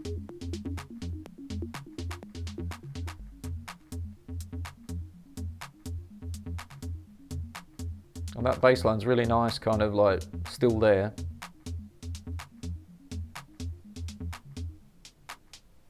So we need to kind of fill that space. It might be the bass line that takes us all the way to here, but right at the very end, copy our little, well, maybe not actually. Let me just bring in the automation.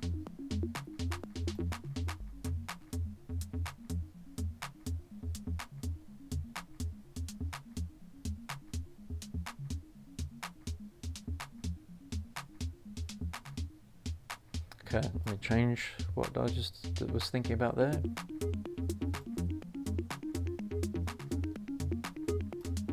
Can jump over to here.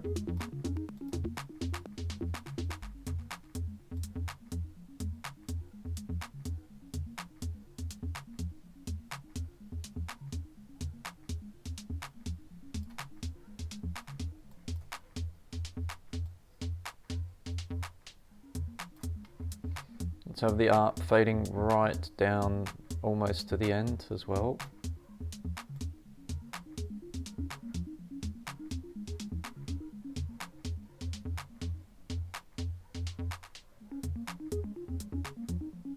So we're getting out as much energy as we can at the end here of this little section of this mini break. Clap out here, hi-hat out. So what's happening with the hi-hat automation? Let's check in on that.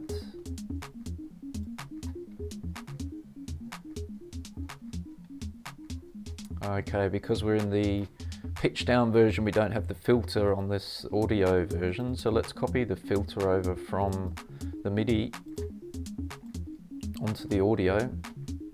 And then let's check in on the automation of this for a second.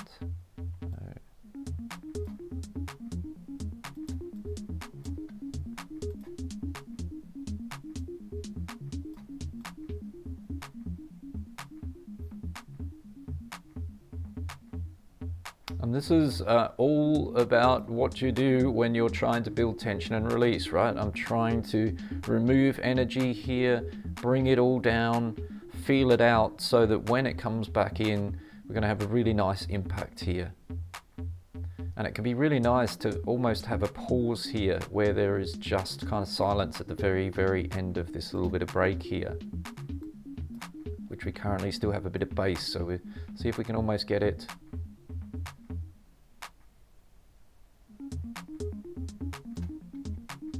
We can can definitely have like a bit of clap delay here, I think, filling into the space. So let's copy that automation over. Something like that. And maybe we will have this little fill here of bass notes. Try it.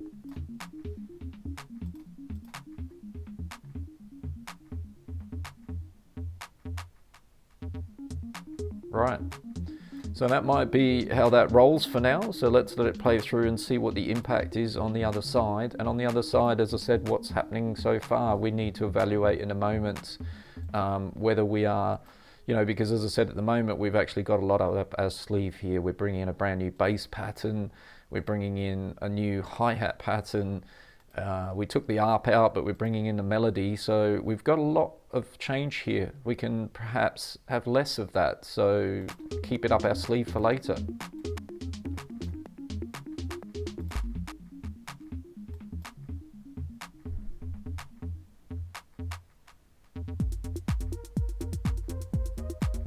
Okay, so want to find my little 909 clap reverse delay.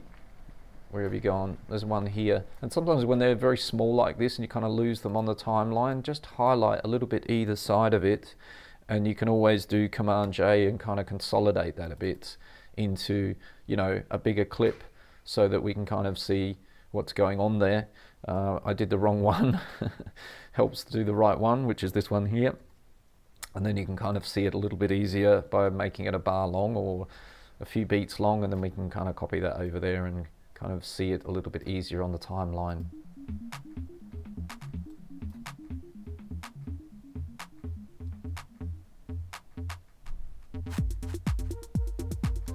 Right, so melody doesn't need to come in there for me. I like the bass line with the new hi-hat pattern. The change in bass line.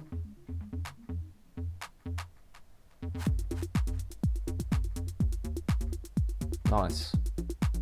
It's kind of stripped it down a bit, but I quite like that as a coming in from what happened before.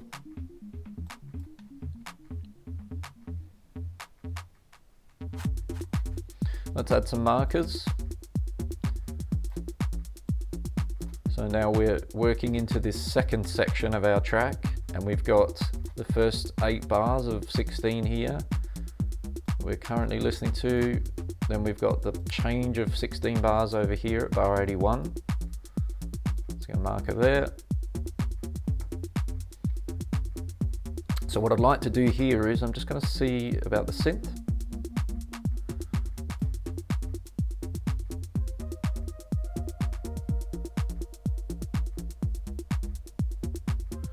So if I automate the filter on this,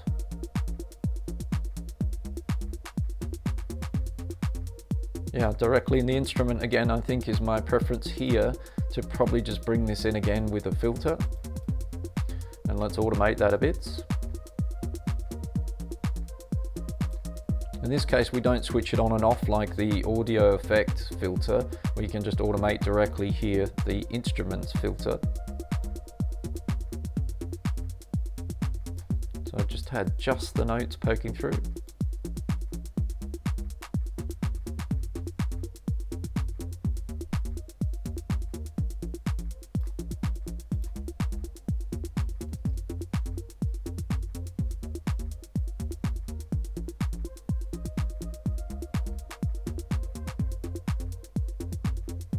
And let's open it up and play around with that kind of feeling that I was just getting there as it opens up.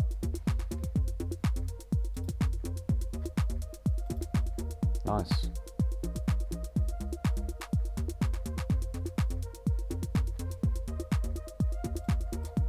Let's have a look at our clap here. So we did have a delay copied over there. I might not have that there. Automation of the delay, but I will copy over my kick little area that I've got going where I drop the kick out just before sections. So I'm going to have this section here again, just copied and pasted there.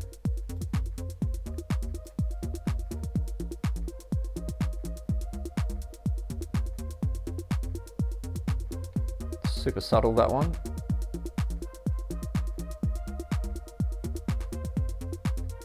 So as you can feel, there's more than enough happening in that area to keep us kind of engaged. We can add more detail if we like, and we can kind of, but again, this is a nice subtle track. It's just kind of evolving.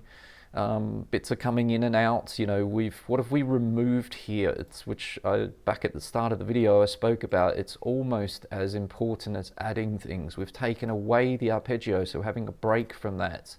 The percussion did come back in. The original hi-hat pattern is gone for a new one. The clap is still the same. The bass changed to a new one. The kick is still the same, but we've got this new melody sort of filtering in nicely. And look where we are in the track now. You know, we're coming up to one of our first peak loops here in a moment. So we're going to be reaching almost quite soon all the sort of parts coming in, or the maximum kind of energy. And so we've really used our parts quite nicely, because we've still got plenty up our sleeve here to add more tension and more energy if we wish. So I think we're working along quite nicely here, and we might not again at this point here bring in new claps, new hi-hats, the arpeggio, also the synth, right? That might well change. I don't believe we need all of that at all to come in at that point. So I'm just going to copy a few themes over. I'm going to have my reverse delay clap there. I'm just going to check the automation is working. Sometimes when you do that, do make sure you're copying over everything that you want to be copied over. That's important. All right, so just filter my tracks back down height wise. Again, I'm going to copy this theme here of the kick dropout. We might do something different again at some point with that, just for a little bit of fun. Could also try a little pitch down of the audio hi-hat here and mute that hi-hat. Could be interesting.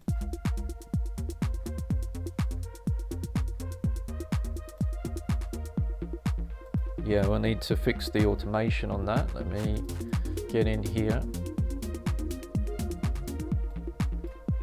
because it's got a filter or something that's completely killed it off. So let's have a look what's happening there.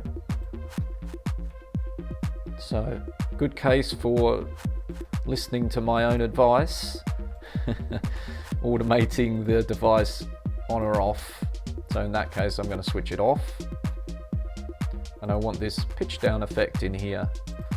So let's have a look at what we've got. We can kind of tidy it up a little bit here. So let's make it 0, start of the clip. And maybe we'll go further than 12 semitones. We'll go 2 octaves down.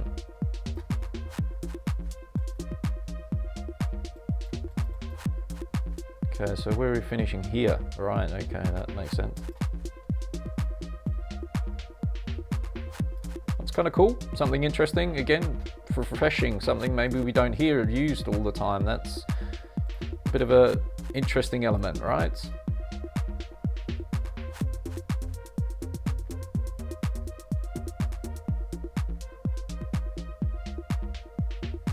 Nice, so we've got a bit of a different transition here. Now we're going to jump into lots more parts. So just before we do that, let's mute some of these new parts and then figure out which ones are the ones we're going to absolutely have. So we've got the meld, which is like a little bit of this kind of paddy type synth going on. We've got a brand new shaker that could come in and really ramp things up. I think I might use that kind of halfway through this next 8 bars, so I might not even kind of like, again, also sometimes it's nice to put things in locations where it's not doing the same thing every time, every 8 bars, halfway through, that's 4 bars, or just in front of there could be nice. Let's try that. So it surprises the listener. Otherwise we're programming the listener to basically hear the same changes all the time, right? Which is not necessarily a good idea at all. There are some real masters of that out there in the world where they change things at 5 bars instead of 4 or 7. So that's a great thing to keep in mind, right? Let's crack on here.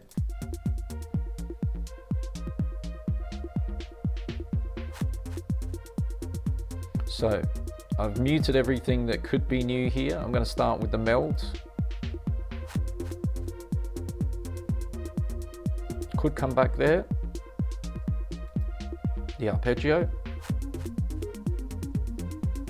Yeah, I think that could stay out. The clap. which is essentially a similar pattern. It just changes a little bit further into it, more in the second section of it. So what we might do is actually have that second section of the clap as a loop, and the whole loop plays like that, but it's pretty subtle, so yeah, there's that little bit of a feel to it. So I like the meld here. Let's have a look at the automation on that, and we can perhaps again sweep it in so it's fully open here. Or what we might do is open it further. Let's try that.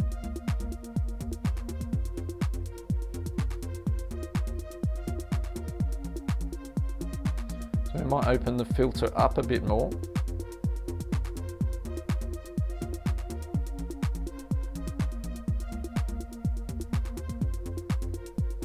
Oh, I'm on the wrong track. I'm on the melody track. Excuse me. Okay, let's come back down to this one. Right, a bit different.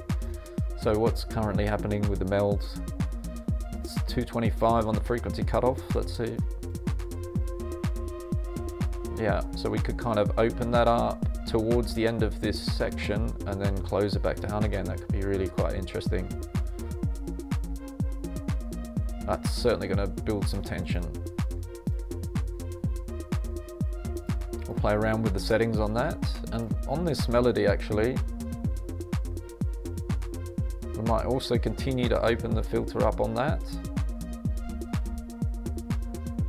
It's given me lots of ideas about what's going to happen in this chorus section over here in the break, where again I'm going to bring some of these things in and they're going to essentially fade out in this breakdown, perhaps particularly at the start. So we're opening them up, building this nice tension up towards there, and then we're going to break that tension down.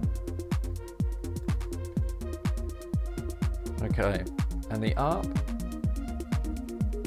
yeah, I don't think it needs to be there. So if it comes in, it could be filtered in gradually, but I think this hi-hat should come in now, which is going to in the next little section here.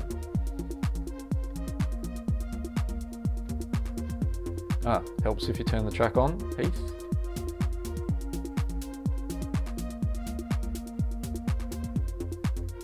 And this, I think, change your plans here.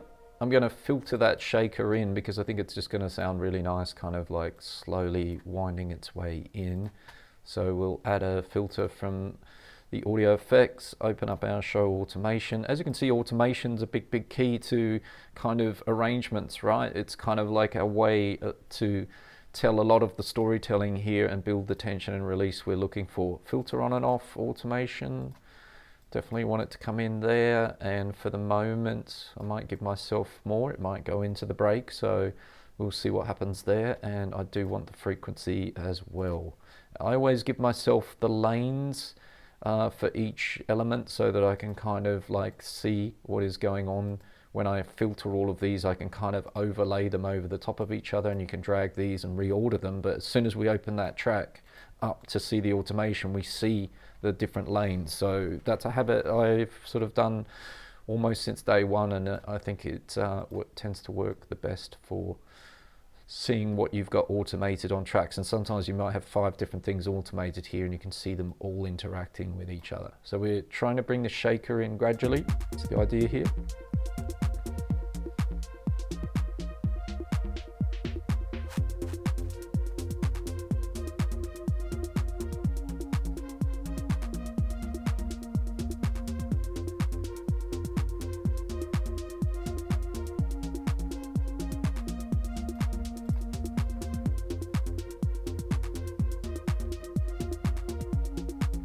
Just gives it a little bit of tension.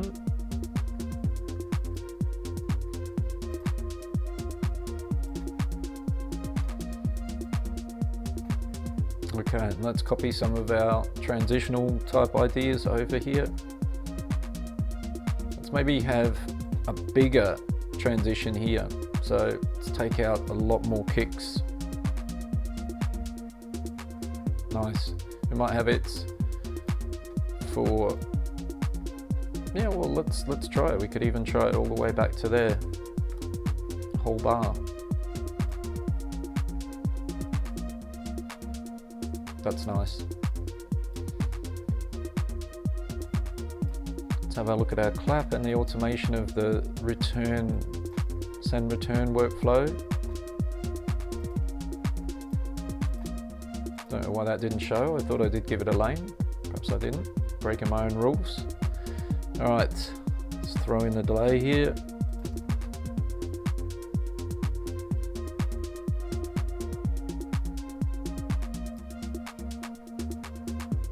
And maybe it's possible I can take this closed hi-hat out in this second section here, or the percussion.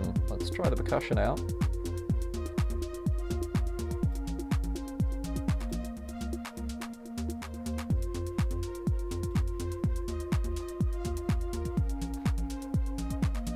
And that automation's working really nicely on the synths, building that final sort of tension up to this break here.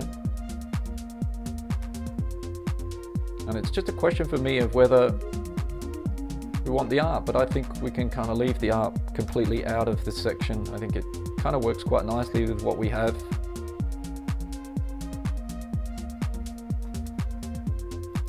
Right, just taking a quick pause. I'm going to have a sip of my cup of tea here.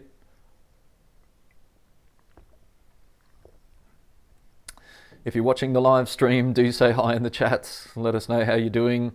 Hopefully all the levels are fine. Had a little bit of an issue earlier on, but hopefully that's kind of resolved and the mic music is all working fine. Thanks for the feedback from the guys and girls in the chat. If you're returning to the channel, welcome back. If you're new here, welcome to the channel.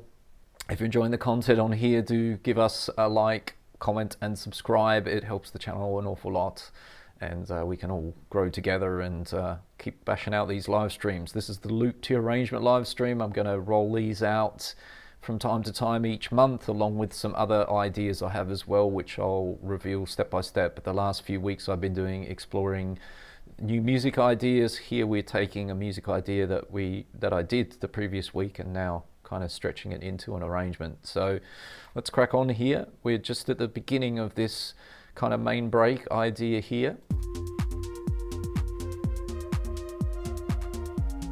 I want to check the automation of these synths.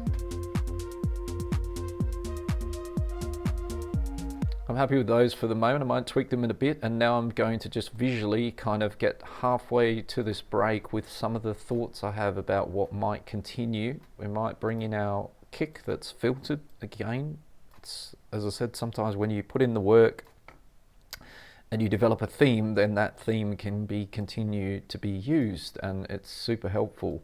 You do need to do things like this, pop in there and check that the automation might need moving. I've stretched it out a bit longer, you know, so do pay attention and check things like that. So the kick I'm going to carry over. Maybe I'll drop the bass there. We'll see how that feels. Hi-hat, do I go back to the simplified pattern there, or do I continue with the second pattern? Does the shaker keep going? Percussions come out. There's a brand new arpeggio here, which I think is really either here or where it currently is, but there's also new chords. There's also these synths carrying over, but I think I'd like to fade them out in this second half here. So let's have a look now, or listen, shall I say, to this changeover here and start to figure out what's staying, what's going. And we might also have some of, again, a few more of our transitional type effects here.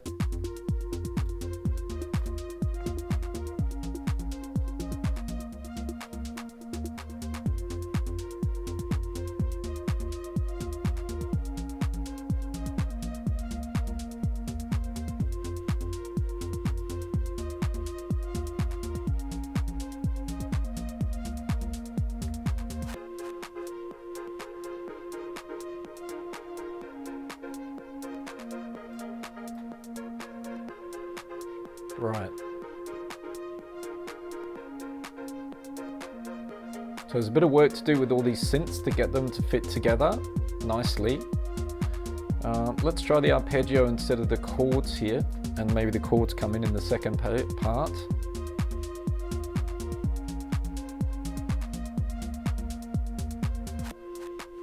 Ooh.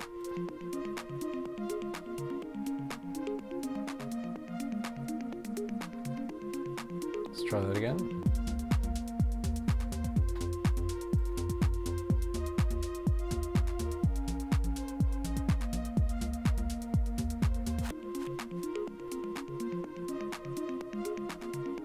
Okay, so the ARP wouldn't come in that hard, I think, but again, it always feels a bit sparse for me when the bass comes out, but I might go back to my simplified bass here.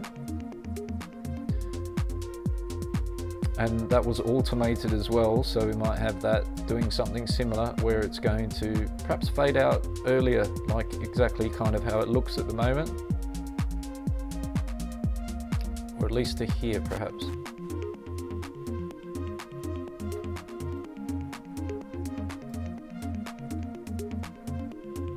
So, you know, just to me instinctively, the bass complements the arpeggio there, and it doesn't feel as hollow anymore as it did a moment ago.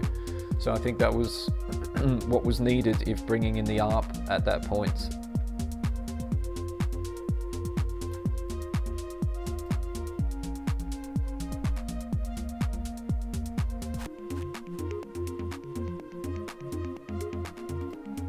Okay, so let's say maybe not that, but this continues, this pattern.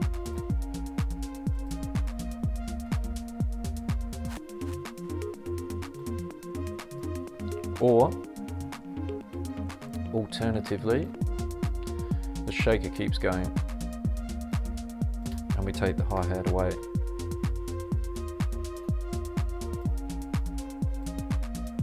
Copy that over there, it's going to end up.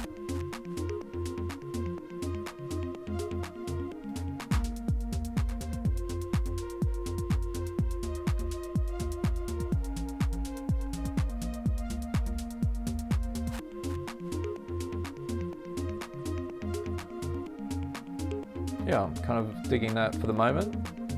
To get this shaker, it's going to slowly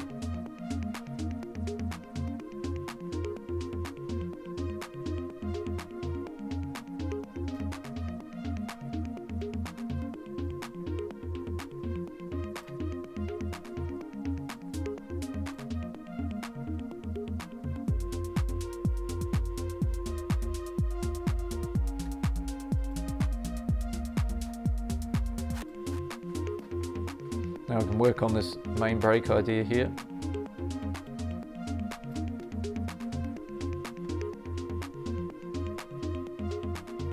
Let's have a little bit of return delay action in here. Actually, I think what I might do with the clap track is revisit the previous clap pattern, which is a more simplified version, essentially. We might have a little bit of the odd delay in it.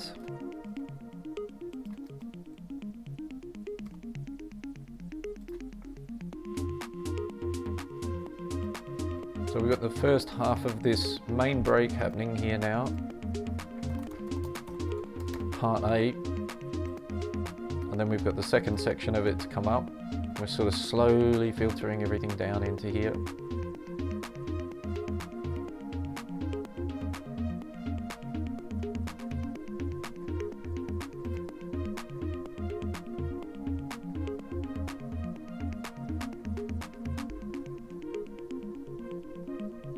That's nice. I think we might need to check in a little bit if it's a bit too sudden, but these guys could possibly almost keep going. And then I'm going to adjust the automation a little bit like that. I think it's nice.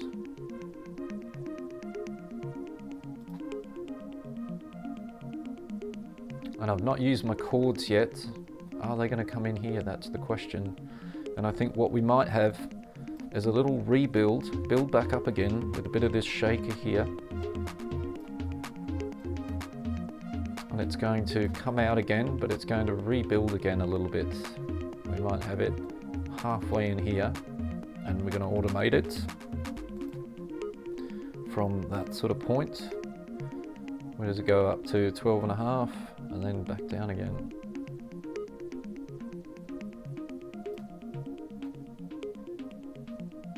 So I hope you're enjoying break building or arrangement 101. We're covering a fair few things here, and hopefully you're finding it super useful in terms of how to approach it, what I'm kind of doing, what I'm taking on board at this, what I'm listening out for, what I'm trying to achieve. Let's have the chords in and see what that feels like. So I think So I think the melody needs to come out if the chords come in. So say they're gone by this point, hypothetically. Otherwise it's a bit busy. Or the arpeggio it is, it's one or the other, and I think it could also be the arp then. But we've only just brought that in, so that might be, again, a choice to not bring it in.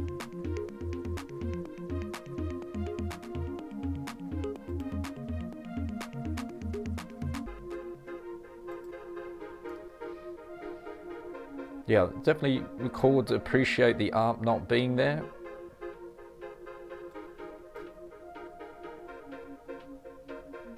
So I may not bring the arp in there. I might have a think about that in a moment.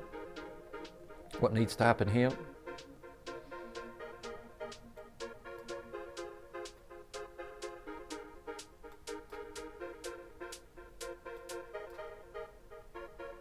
Alright, it's starting to feel good. We just have the shakers almost to the ends.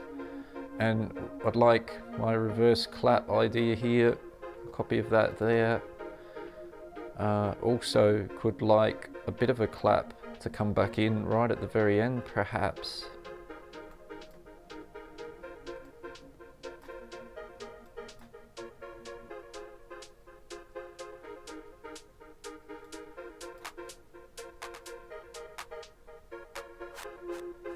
I think that's going to work quite nicely there. I've got an idea on this chord synth to do a little bit of automation to make the tension on it a little bit higher.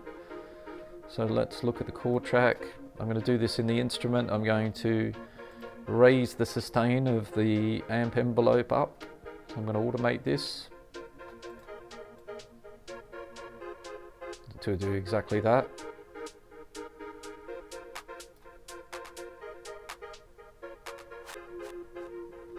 We might also have the release working in this tandem with that.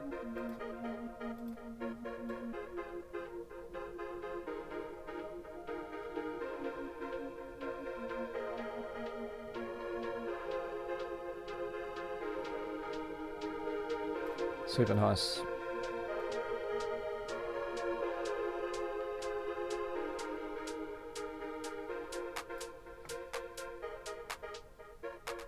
Right, so that's feeling good for what's going to happen at the drop and the end of this break. And what I'm kind of thinking almost here is right now I've got everything of the second section butted up right hard against where that synth is kind of tailing off. What we could try here is sort of zooming in a little bit, and we've got a whole bar here. And what we can do in Ableton is we can insert silence. So if we kind of like highlight all of that section there and do Command I, we kind of create a whole bar of silence and move everything over a little bit. Because what I'm curious about is having a little bit of a kind of tails of these sounds going into that space and just seeing what that sounds like, and then yep, going from there. So I've kind of split things a little bit. We can fix that in a moment. Just want to hear what this sounds like. If it doesn't work, I'll go backwards.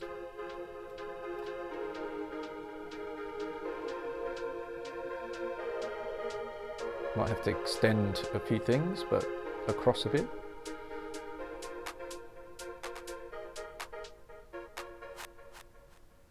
Yeah, not as much as a bar, but pretty much like that. So what we can do is bring the shaker a bit further along, clap over a little bit, check my shaker automation again, it's all good.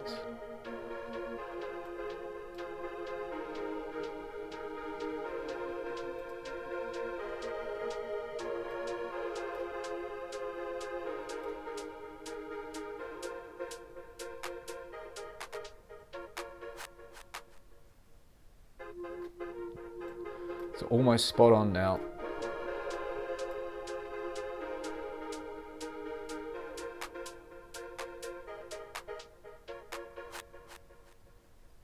Lovely, and that's going to hit really nicely with our peak loop on the other side of that, which is copied and pasted right here. This was kind of the original peak loop of the song.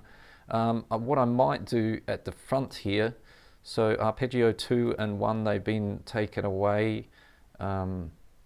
which is fine. What I might do is bring the chords over into here, and I will automate, I believe, the filter at the start of when they come in, just so they're not sort of coming in too harsh. So let's just have a look at that for a second.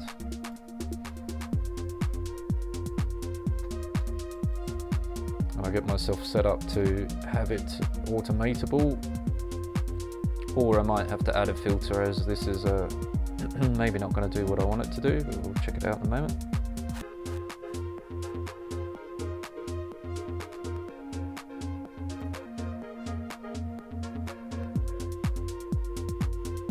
What I might actually do is just do a simple volume dip there at this point in time, which I haven't used so far. And the way to do that, the right way to do it, this is a big tip here, is not to automate the volume of the track over here. So we could do show automation, track volume, click on the track volume here. Why do we not want to do that? Very important one when it comes to mixing later. If I do that, I will have automated this fader here, and I can no longer move it without disabling the automation. How do we fix that? We grab ourselves a utility from Ableton Live and we drop that on the chord track instead, and we automate the gain knob of the utility. That is a really important thing over the years that people make mistakes with, because as soon as you automate the mixer track level, you take away the fader, and then you might want to adjust the track. Well, you should be wanting to adjust the track when you start mixing it, and you cannot do that without disabling the automation. All right, so I'm going to turn the utility on and off, and we're going to have that only switching on for the moment in the break. And I'm just going to give myself then the gain, and we'll put that down. And I will just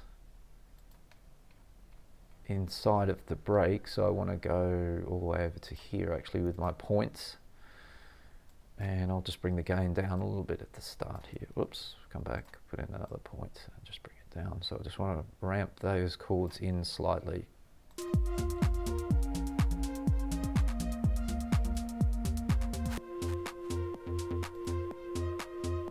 It's a bit too low.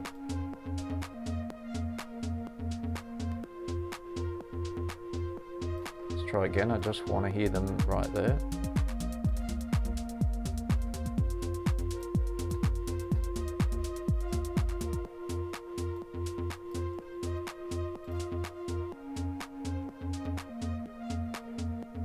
There they are.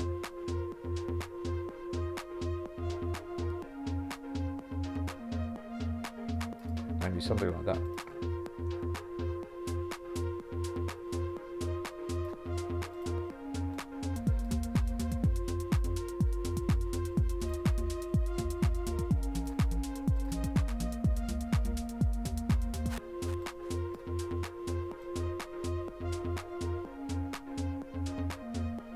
I'm just going to demo also the end of break now.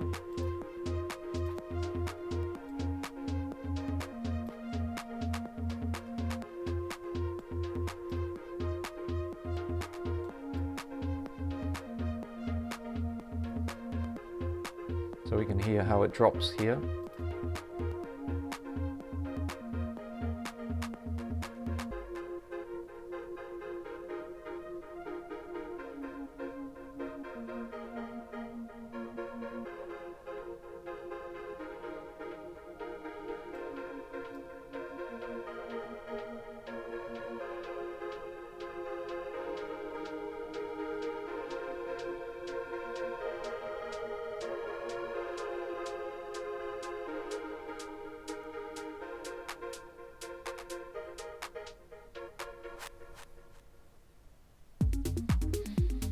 All right, we might need to refine that pause, just make it slightly smaller, but the idea is there. I do really often like when the track like sucks back a bit and then drops really nicely. So I'm going to do a quick recap playthrough from where I began to where we've got up to in today's stream.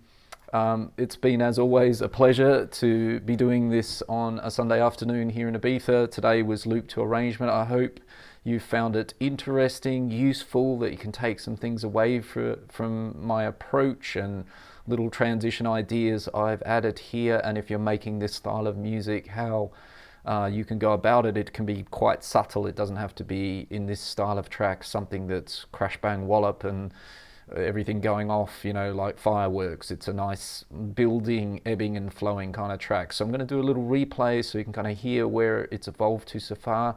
Maybe you can let me know in the comments if you'd like to see me pick up from where I'm going to leave off here and continue on with this in next week's stream, for example, or a future one.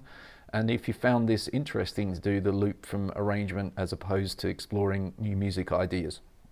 So let's do a playthrough. And again, of course, if you've enjoyed the content here, please do give it a like, comment and subscribe. It's a small favor to ask. There's a lot of unsubscribed people viewing the videos, so it always is much appreciated if you have the confidence. Hit the subscribe button, and there's lots more of this content coming your way. All right, let's do a playthrough.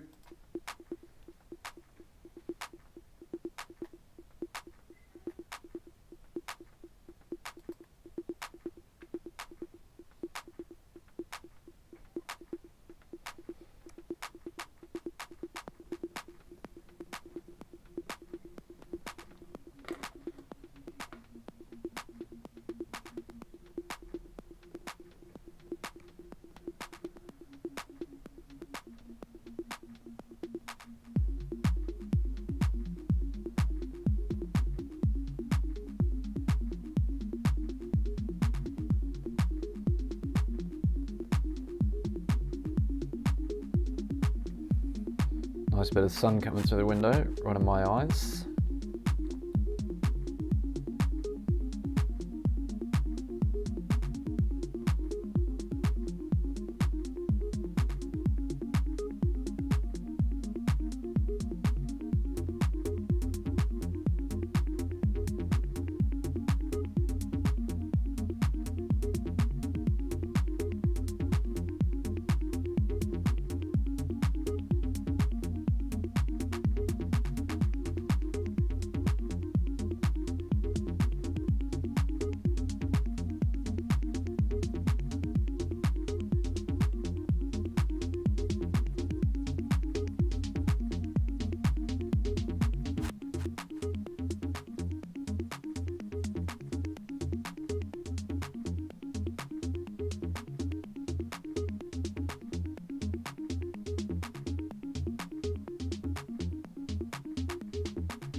Well, there we go. I'm pretty happy with that. I probably heard a couple of things I might change, such as the automation, a bit of this chord track as it comes in. I think the volume could be a little bit tweaked there. But other than that, I'm pretty happy with how that feels as a first sort of walking through and putting all these parts into an arrangement. And what is left is kind of to mirror a little bit of what happened here post the break. It would be a similar but a little bit different, but quite similar. Again, we're going to start with something like our peak loop and adjust it a little bit for some variation. Then we move into our bridge, and we've got a brand new arpeggio clip up our sleeve we haven't used yet. That's going to definitely come in there, as well as there's a percussion change. So looking forward to getting it all the way out. And then again, the first section gets a little bit repeated what happened over here, and then we're into the outro. So again, thanks for joining me on this Sunday afternoon live stream here in Ibiza. It's been fun, a pleasure, and I'm just going to have a quick check in the chat here. Drasko, I hope I pronounce your name correctly. Very cool approach, thank you. You're super welcome. Thanks for joining the stream today. Also, Jay Francisco, thanks a lot for commenting along the way there, and apologies, had a little bit of a technical thing earlier with the sound, so hopefully everything was fine as we went on the way through. That is the volume of the music. Again, thanks folks, take care, have a great rest, of course, of your Sunday. Enjoy the rest of it. Like, comment, subscribe, and I will see you next weekend in the next stream. Take care. Bye for now.